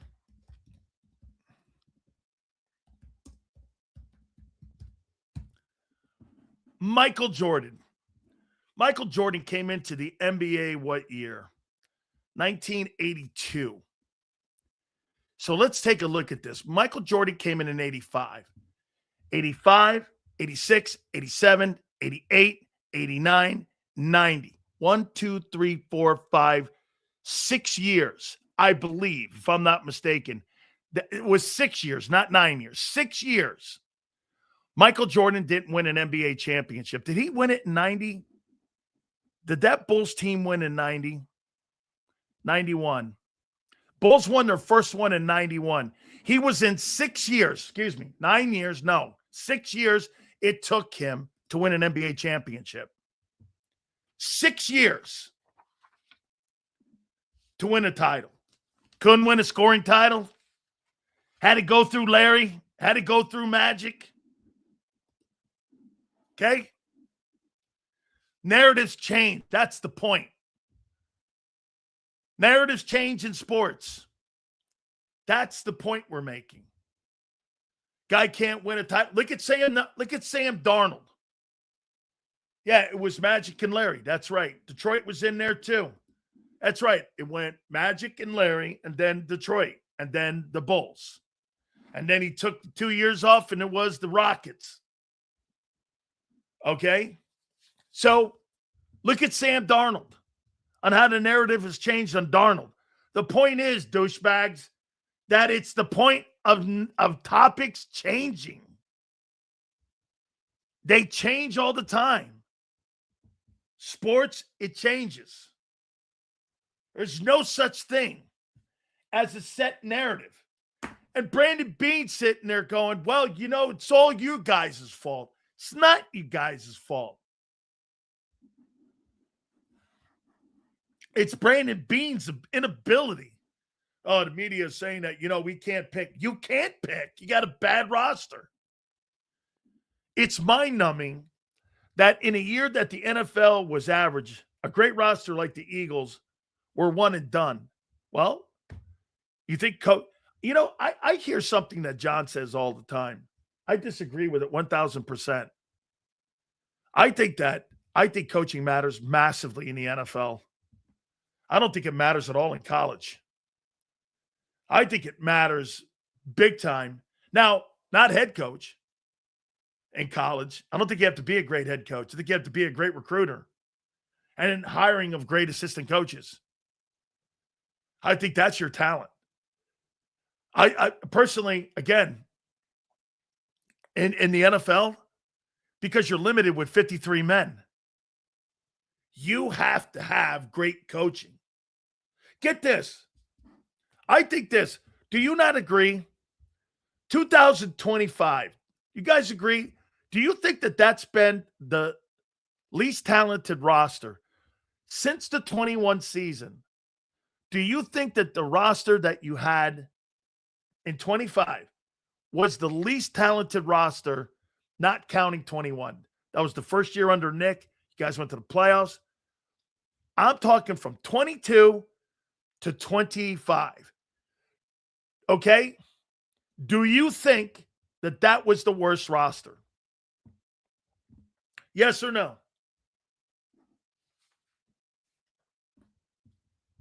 Yeah, has it been the worst roster?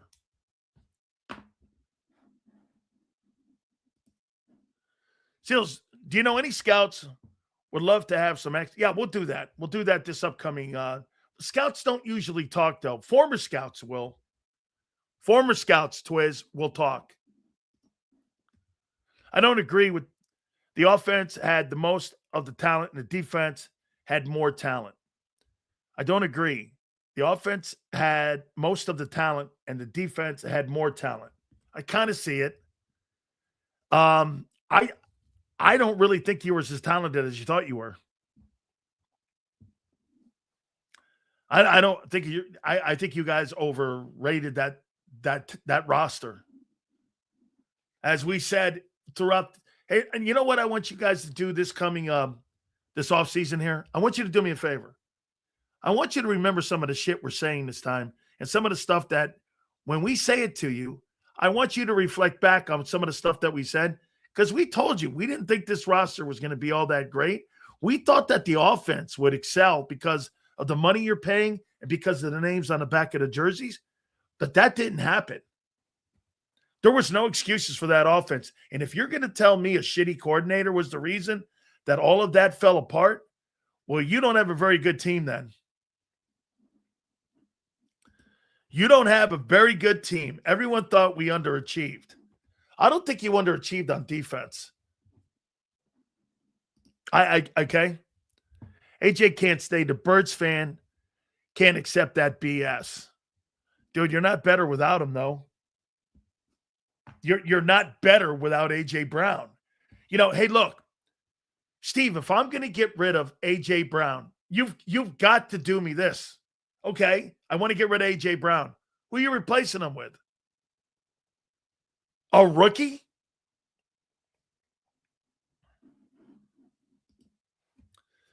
My problem with Denzel Boston, he played no one at Washington. Yeah, it's not the same football team.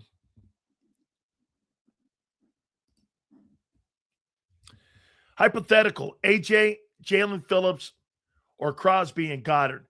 If the Raiders would take AJ for Crosby in a trade and would free up cap to keep Goddard, I think if you lose AJ Brown, I think the chances of you losing Goddard, I think it diminishes.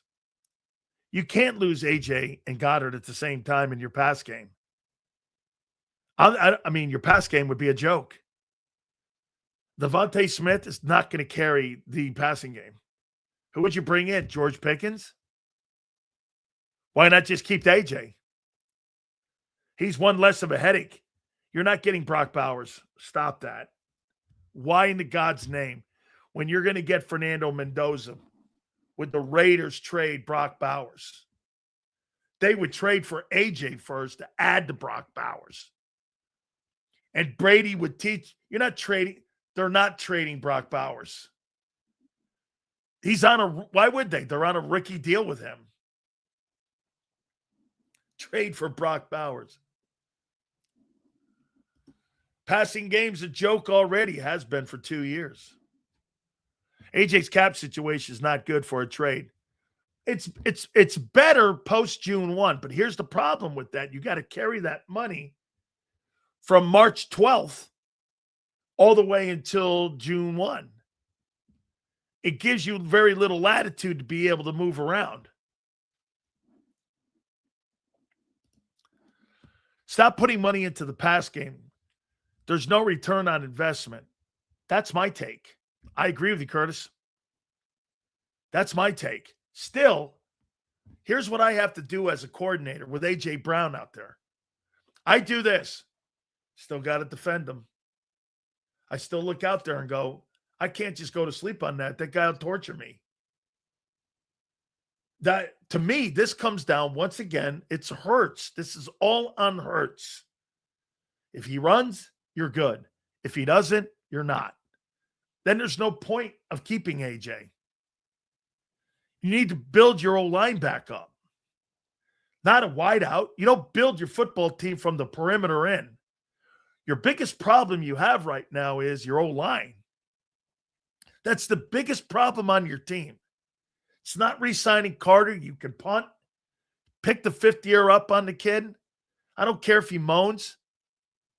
Okay, Jordan Davis, I can hang in there a little bit. We just picked the fifth up on him. You don't really have to address that either. You don't have to get in front of those contracts like you did a year ago on Cam and Barkley. I guarantee you, if you went to Howie and gave him true serum, he'd like both those contracts back, Barkley and Cam. What'd you extend him for, Barkley? You had just given him a 2-year, 3-year contract, whatever it was, and you gave him more money?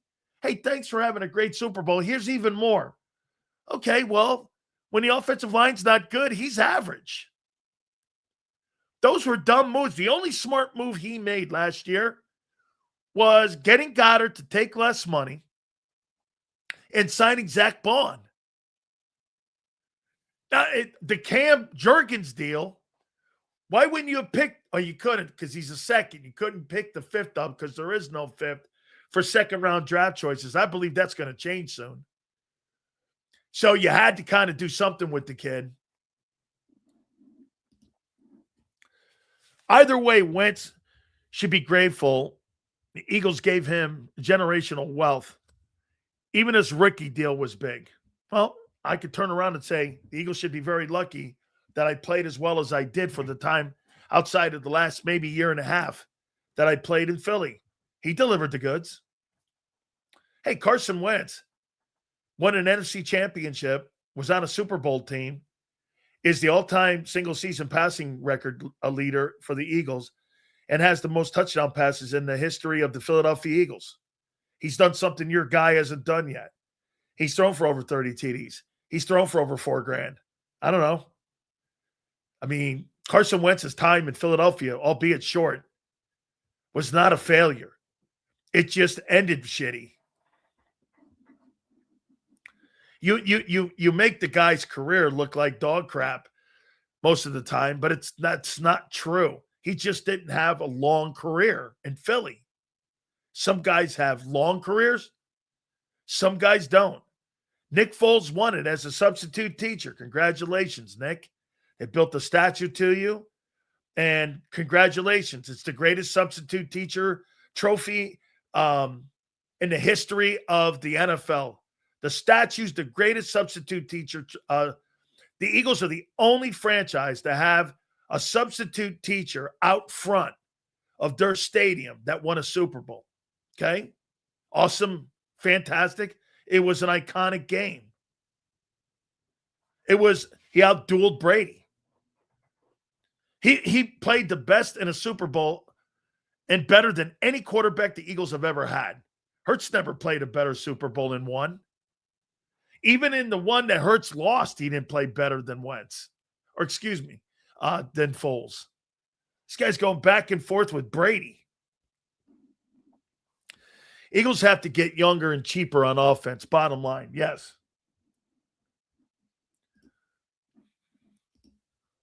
I love the Rocky statue, actually. That's one of my favorite things I see all the time. People, when they go to Philly, I've seen it. I've been there numerous times. I like the statue. Can't give up AJ. There's no one to replace him realistically. He's just not. Foles was the best quarterback play I've ever seen in an NFC championship and Super Bowl. Really. The best you've ever seen. Well, you haven't watched a lot of football then. Nick was great in that Super Bowl. You must not have ever seen Joe Montana play. Joe Montana threw no interceptions, had 140 quarterback rating in all 4 of those wins. Never threw a pick and threw 12 touchdowns. I don't know. Montana was iconic in those games. Nick was great. All right, let me get to this one here. So, who replaces Vic Fangio? You guys bring this up all the time. Howie's got to start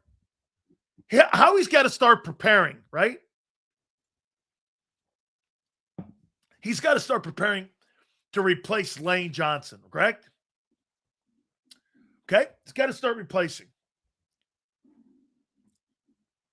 Let's start here. I heard the report that they reached out. Now, Jim Schwartz is still under contract with the Cleveland Browns. And is that defense that they have right now built for a Jim Schwartz style of defense? Who's your edge rushers? Jalen Hunt? As of today, Jalen Phillips? Well, that's a far cry than what they got in Cleveland.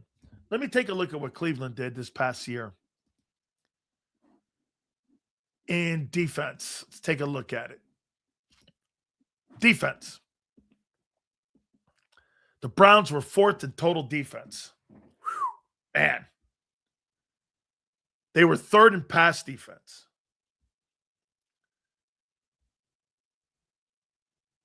They were 15th in rush defense.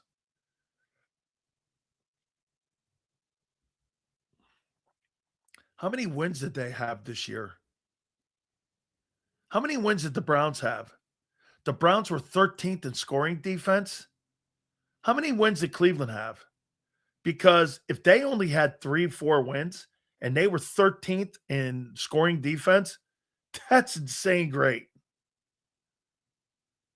The Browns only gave up 22 points a game. How many wins did the Cleveland Browns have this year? Holy cow. Is that great? 13th in scoring. And I think they won 4 games. Red zone. Third down. They were 7th. How many games did the Browns win?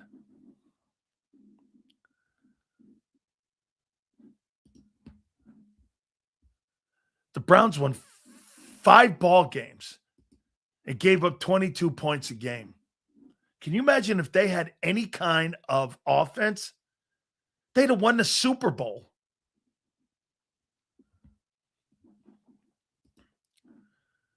What about points and turnovers? Can't help them on offense. Carter wasn't himself for a lot of the season. O-line was a horrible management of Landon's knee. You know, when you look at Landon Dickerson's had 13 surgeries. We looked it up earlier today. I mean, 13 surgeries. It's time to think about replacing him. 13 surgeries. That guy's on the back 9. Dude, a couple more, he's finished. He's not going to get healthier. I mean, I didn't think it was that high. That is an enormous number. Hey, I believe in his heart. I think the guy's a great competitor. I think the guy's one of the truly best players you've had. It's got nothing to, you can't fight health. And you can't fight the injuries. Companion man, and he'll need a companion. Hey, look, I wrote down here. I did. And listen, I'm not going to kill the kid, but I am going to tell you who he is. I won't know who this guy is until the first week of September. I have no idea. I don't give a shit how many stats that guy ESP puts out too during the OTAs or minicamps, spreading the ball around, spreading propaganda and all that bullshit. You know, I was told that with Kevin Patullo. Offense looks great. Ball never hit the ground. Da-da-da-da. I don't want to hear any of that BS. I won't know how this offense looks until the first week of September.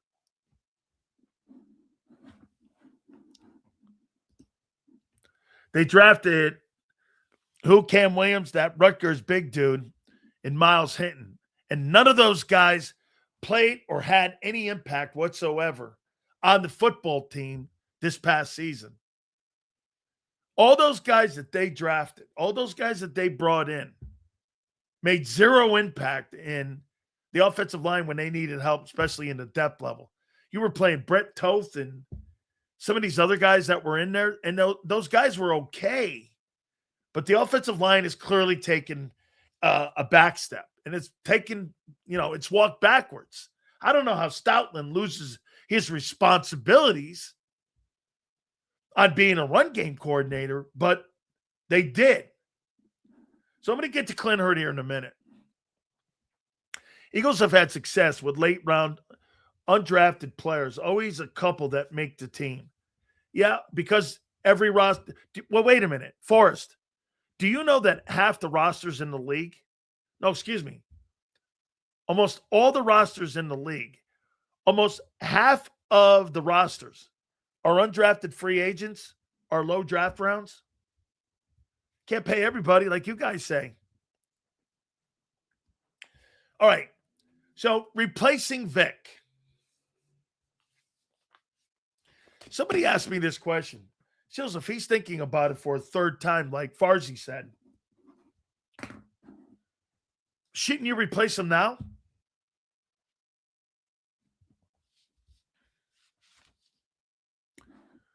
Shouldn't the Eagles replace him now? And bring in a guy. Bring in Sean McDermott as your defensive coordinator. Whether it's this year or next year. Or Clint Hurt, elevate him. Shouldn't you do it now? So you want to get one more year. I don't think the Eagles are going to win a Super Bowl next year. I thought they were. But now that with all this, and it's changed. Carter's not the same. I was basing that on Carter excelling. I was basing that on Nolan Smith excelling. I was basing that on Keely Ringo paying out and playing and panning out. I was basing that on the Eagle O-line being healthy in 26 and 27. That doesn't look anything near that right now. It looks to me like going into this, it looks like you've got a lot of question marks heading into this year. Eagles Nation heartbroken as future MVP. I saw that story. Eagles windows getting smaller, most definitely. Saquon 29, AJ 29. Cornerback 2. Hey, right here, I agree. This is gonna be extremely interesting. It is this offseason. My replacement for the Eagles and for a defensive guy, I'd give Clint the first opportunity and interview him. Then I'd go down this lane.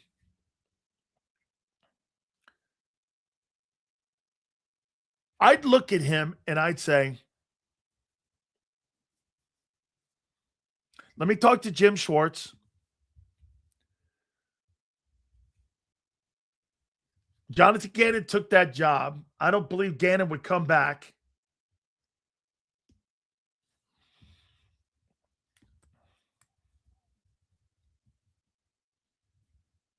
I'd give Bobby King a look. I would. I'd give Bobby King a look. Sills, I don't think Fangio's defense. I don't like Fangio's defense. When it isn't Vic coaching, that's right. That's a great point. If Vic leaves, you gotta take the scheme away, right? I hadn't thought about that. That's a great point. Let me tell you, Curtis. If you don't, when you hire a coordinator, most of the time you're hiring a coordinator to the personnel that's on your football team. And you're going to hire a guy that ran and runs Vic's style of play because you can't change the football roster overnight. If you change the coordinator's going to have to fit the talent. You're dead on. You just can't hire a coordinator and go like you think you can do. Like, look at the chaos you have on offense when you hire a non-RPO guy. It looks chaotic.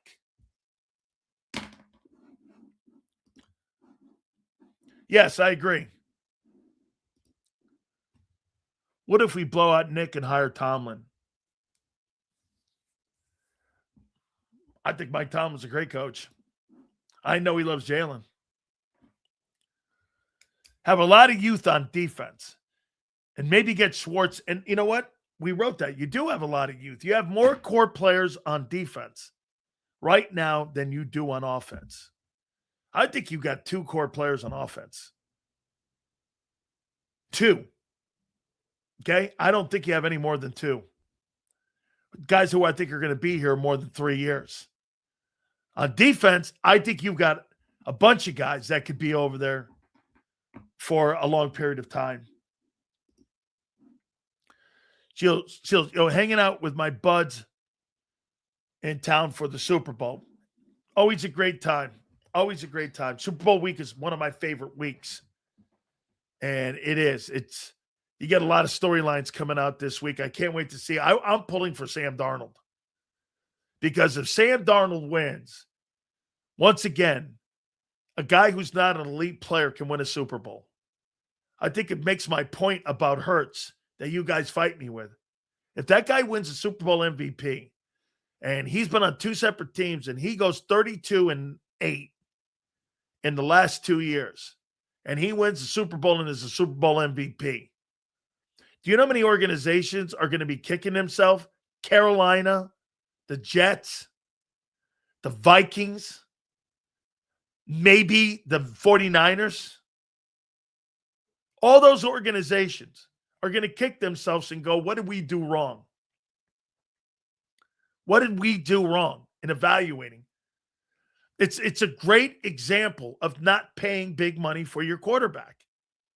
You can get there with a good player. Sam Darnold is still a turnover guy. Is he an elite player? No. If he wins the Super Bowl and Super Bowl MVP, you think he's Joe Burrow? Absolutely not.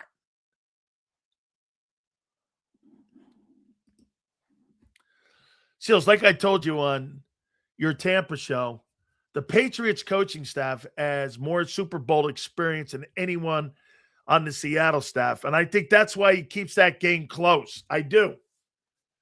I think that's why that game's close. Yeah, I proposed that to John. I said, you should buy the Seahawks. He's like, maybe. Hey, you know, that's pretty awesome when you can go like this to somebody. Hey, listen, I asked Mr. DeBartolo that too. I said, you should buy the Seahawks. He's like, I don't know if I really want to get involved in that again. Do I really want to be? I must be nice to have options like that, whether or not I could buy an NFL team. I'm sorry, man. I don't have those options. Yeah, John Morgan's doing this when I ask him about buying the Seahawks because they're for sale. I go, hey, John, why don't you buy the Seahawks? He's like, yeah, you know, that means I'd have to be not in Hawaii. He's got a home in Hawaii. And by the way, me and my wife are invited. Anytime he's not there or they have guests, I could go to his house in Maui. And so I'm like, he goes, all you have to do is get on an airplane. We got people that live there.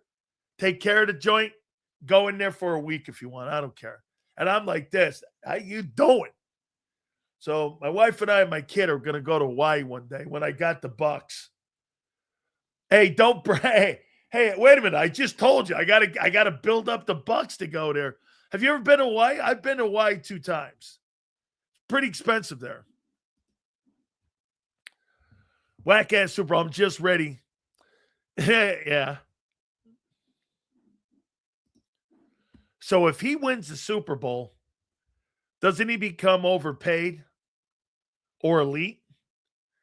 Because that's what happens after they usually win. Well, wait a minute. He makes $37 million. He's underpaid.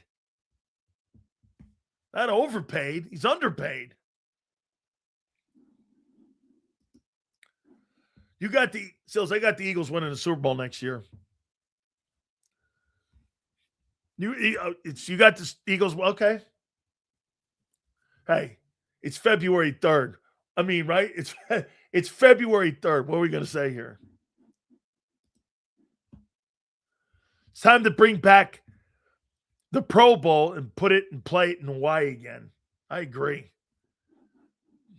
Justin Fields turned down a Pro. Get this. So Jalen Hurts is smart. He accepted the Pro Bowl invitation.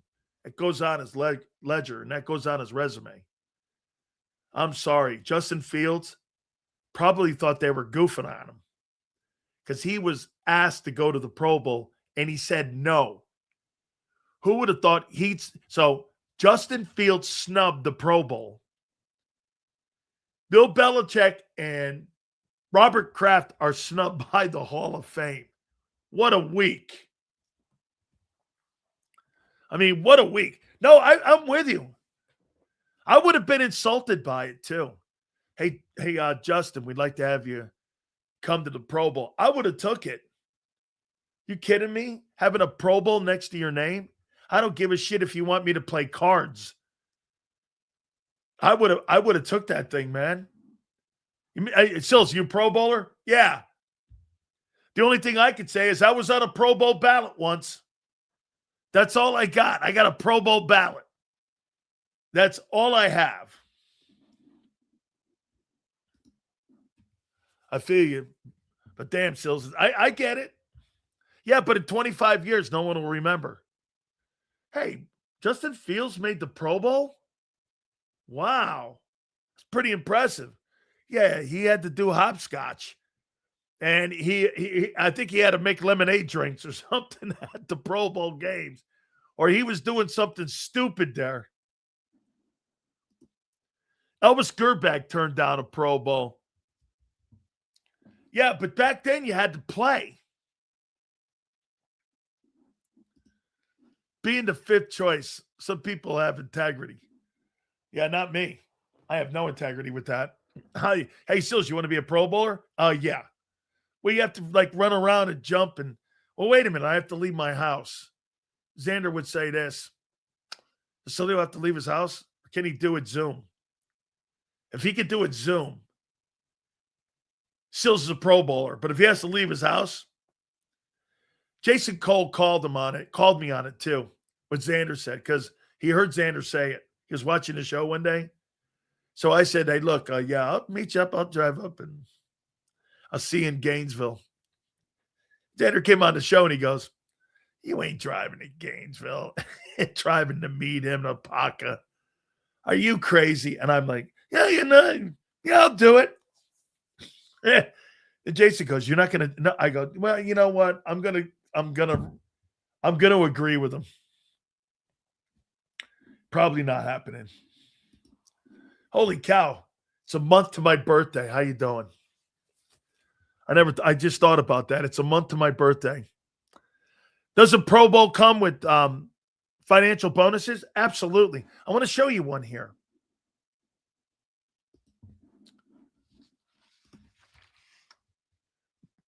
Pro Bowl bonus for players.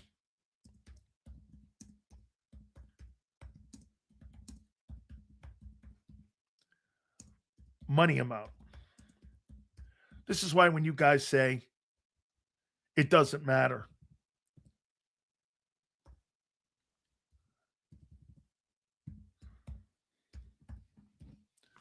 So here. Winner share, you get 92 grand. Loser share, you get 46,000.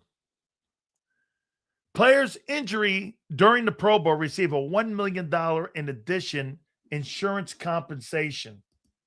So if you get hurt at the game, they write you a check for $1 million. Okay? Contract incentives. Many players' contract and in their contracts contain bonuses for being named to the Pro Bowl, often range from $100,000 to $500,000 for players if you make the Pro Bowl. So, I mean, I know players that have $500,000-$600,000 bonuses if you make the Pro Bowl. So when you say, I don't want to make the Pro Bowl, every single player's got money tied to it. You can make $500,000. Yeah, well, $46K for playing flag football if you lose, and the other guy gets $100,000 if you play flag football. I mean,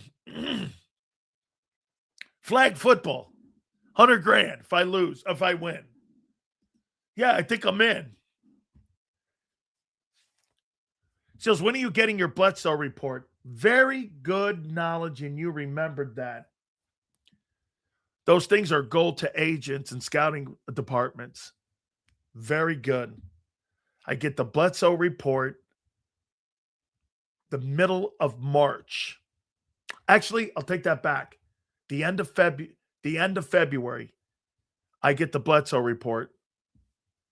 And I have Bledsoe send me. See, and what folks don't know is for my draft stuff, Bledsoe is a scouting service that the NFL uses. all 32 teams have it available to them. There's about 400 scouts that the league has. And what the league will do is this. The league will scout all, I think it's like 7,000 players. And what they'll do is they'll pare it down to, how many people go to the combines? I think 325. How many players go to the combines? To the combines. I think it's 325. It's 320. 329 were invited last year. So they'll pare it down now to 330 players to go to the NFL combines in Indianapolis. And then they take a look at the scouting. They'll take a look at Bledsoe. And what a place like the Eagles will do, the Eagles will get these reports from the league. They'll give them to their own in-house scouts. They'll look at positions they need. Then they'll start looking at players. And they'll go like this. Okay, there's a kid at Toledo this year. There's another kid at Toledo, actually. And they'll look at the Toledo kid. They'll start writing names down. Like right now, the Eagles are probably putting down for the April draft, which they probably did a year ago. They probably got 1,000 names. And I would think right now in February, they've probably pared it down to 250. Because I've been in these rooms with Jimmy Johnson and also with Ken Herrick with the Raiders. And what they'll do is they'll take these reports. Now, the Raiders don't really subscribe to Bledsoe. There's like 5 teams. Steelers, someone else doesn't take the service. There's like 5 or 6 teams. The rest of the league does. And the rest of the league, but I was in there and the Raiders had it in there. Al Davis had it. And he was looking and he was matching it up with their report. And that's what they do. Like the Eagles will look at it like this, and they'll match up a player like Quinyon Mitchell. This is kind of what we think about it. And so that scouting service, I get it because I got a couple general managers that send me one every year. Yeah, no, that stuff is kind of like behind the scenes stuff. And I read that. I think I read that last year. I'll show you what it looks like. I'll give you guys a look what it looks like. Bledsoe report.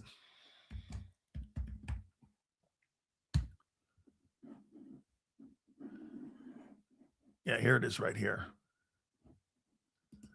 Here's last year's Bledsoe.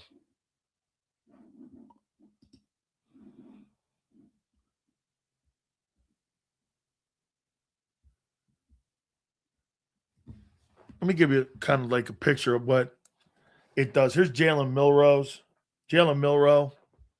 There's Shedeur Sanders. And what it is here. This is what it looks like.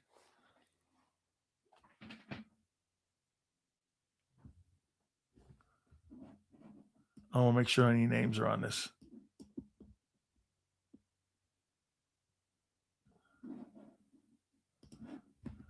A couple GMs on this.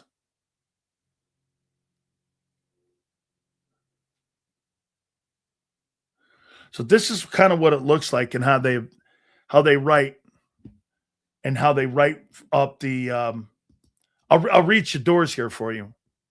So I don't think you guys can see it, but it's kind of I can't show it to you, but it's really detailed. I'll read it to you. So I'll do Shedeur for you. Where is that?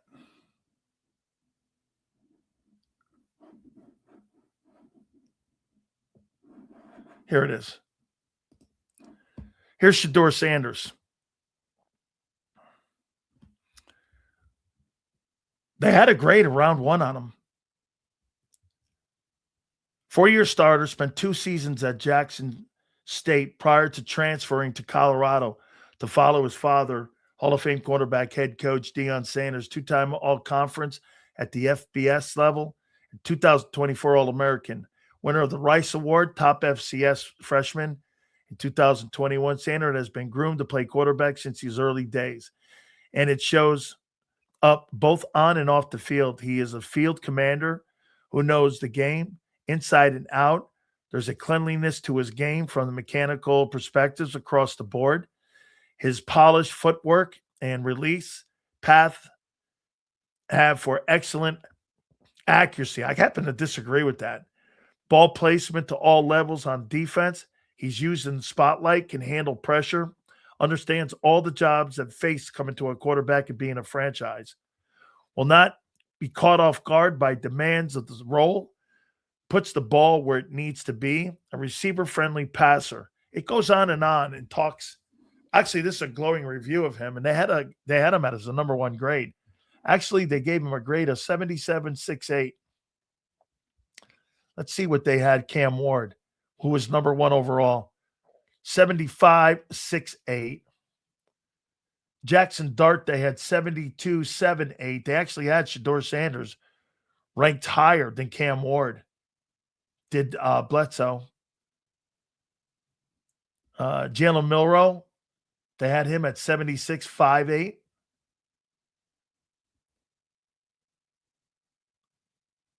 They where's that Tyler Shook kid?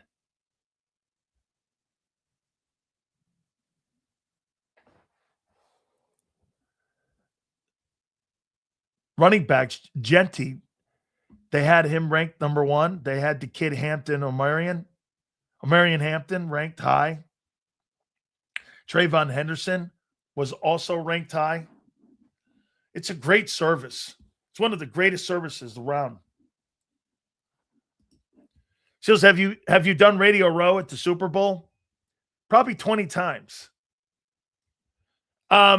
It's different now, though. It could be cool to see. Hey, listen, you know what? We could do it.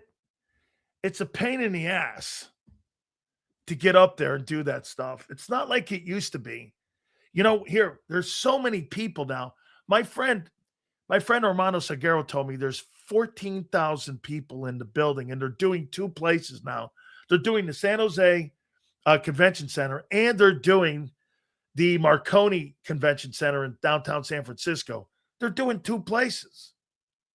So, I mean, San Jose, dude, is far from, like, it's a good drive. It's about an hour and 40 minutes to get down to San Jose with the traffic and all going over the Bay Bridge. You know, I mean, that's a chore to get down there and to get around the Marconi. I did the last Super Bowl in San Francisco. I mean, it's Zander's got to get there. Zander's got to do that for sure. Yeah. No, listen, I heard the same thing. I heard it's not like the guys who are doing, like, most of the time it used to just be like 20 or 30 radio stations at first. Then it got to around 200 radio stations, and it was starting to get a lot. ESPN would be there. NBC Sports would be there, CBS Sports. And it wasn't really like, now it's media. All right, guys, we pay some bills here. The number one injury law firm in all of America for a reason is our friends at Morgan & Morgan. They have won cases at the tune of over $30 billion. Think of that. The number one injury law firm in all of America for a reason. They win. I'm telling you, if you've ever been hurt or injured, you have to check out this family-owned business, and it's been that way for over 25 years, taking care of families like you guys. Go to forthepeople.com/Big Sills or pound law 529. That's forthepeople.com/Big Sills or pound law 529. And do me a favor, you tell them Big Sills sent you. There's a reason Detective Johnson is the gossip king. Oh, did you hear? Jackie and Tom are getting a divorce. Sad. Well, I heard that Ashley had work done on her face. Yeah, oof. Just like there's a reason Morgan & Morgan is America's largest injury law firm. Injured? With over $25 billion recovered for our clients, there's a reason to go big. Bathroom? Okay. Morgan & Morgan, America's largest injury law firm. Oh. Ignite your nights with free live entertainment daily, only at Live Casino and Hotel Philadelphia's Center Bar. 7 days a week, enjoy some of the region's top party bands, performers, and DJs as they take the stage in the heart of the casino action. Great cocktails, live music, and lively moments. It's all happening at Center Bar at Live Casino and Hotel Philadelphia. Visit livecasinophilly.com for more details and the complete list of upcoming events. Must be 21 or older. Gambling problem? Call 1-800-GAMBLER. This is Eric. When he got injured in a car accident, he called Morgan & Morgan. He not only gets a lawyer, he gets trial lawyers like Sam and Jessica who are in it to win it. He gets his own investigators with briefcases, leather ones. And if you ever have questions, our customer service folks keep things rolling. Injured? We're your army. Morgan & Morgan, America's largest injury law firm. Welcome to the Jet Setters and the High Rollers, to the Shot Takers and the Tastemakers. Welcome to the Viewfinders, the Thrill Seekers, and the Night Owls. Welcome to everything you could possibly want on one 5-mile island. Welcome to the Wildwoods.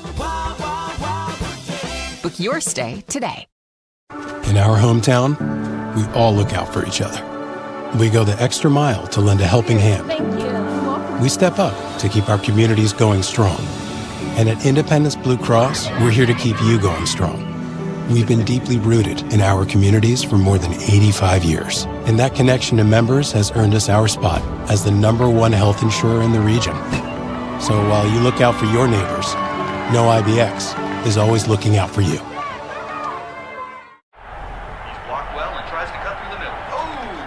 Your gut says Miami is going to win, and you should take the over. Your gut also said your NFT selfies would only go up in value. They didn't. But your head is on Sports Grid and knows the QB is in concussion protocol. The backup has a 45 QBR against the zone coverage. The New York D has the most sacks in the league. So yeah, trust your head. It's smarter to be on Sports Grid. EAGLES. Eagles.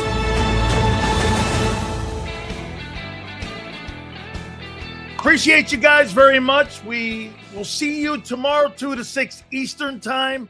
Thank you guys very much. See you on the flip side.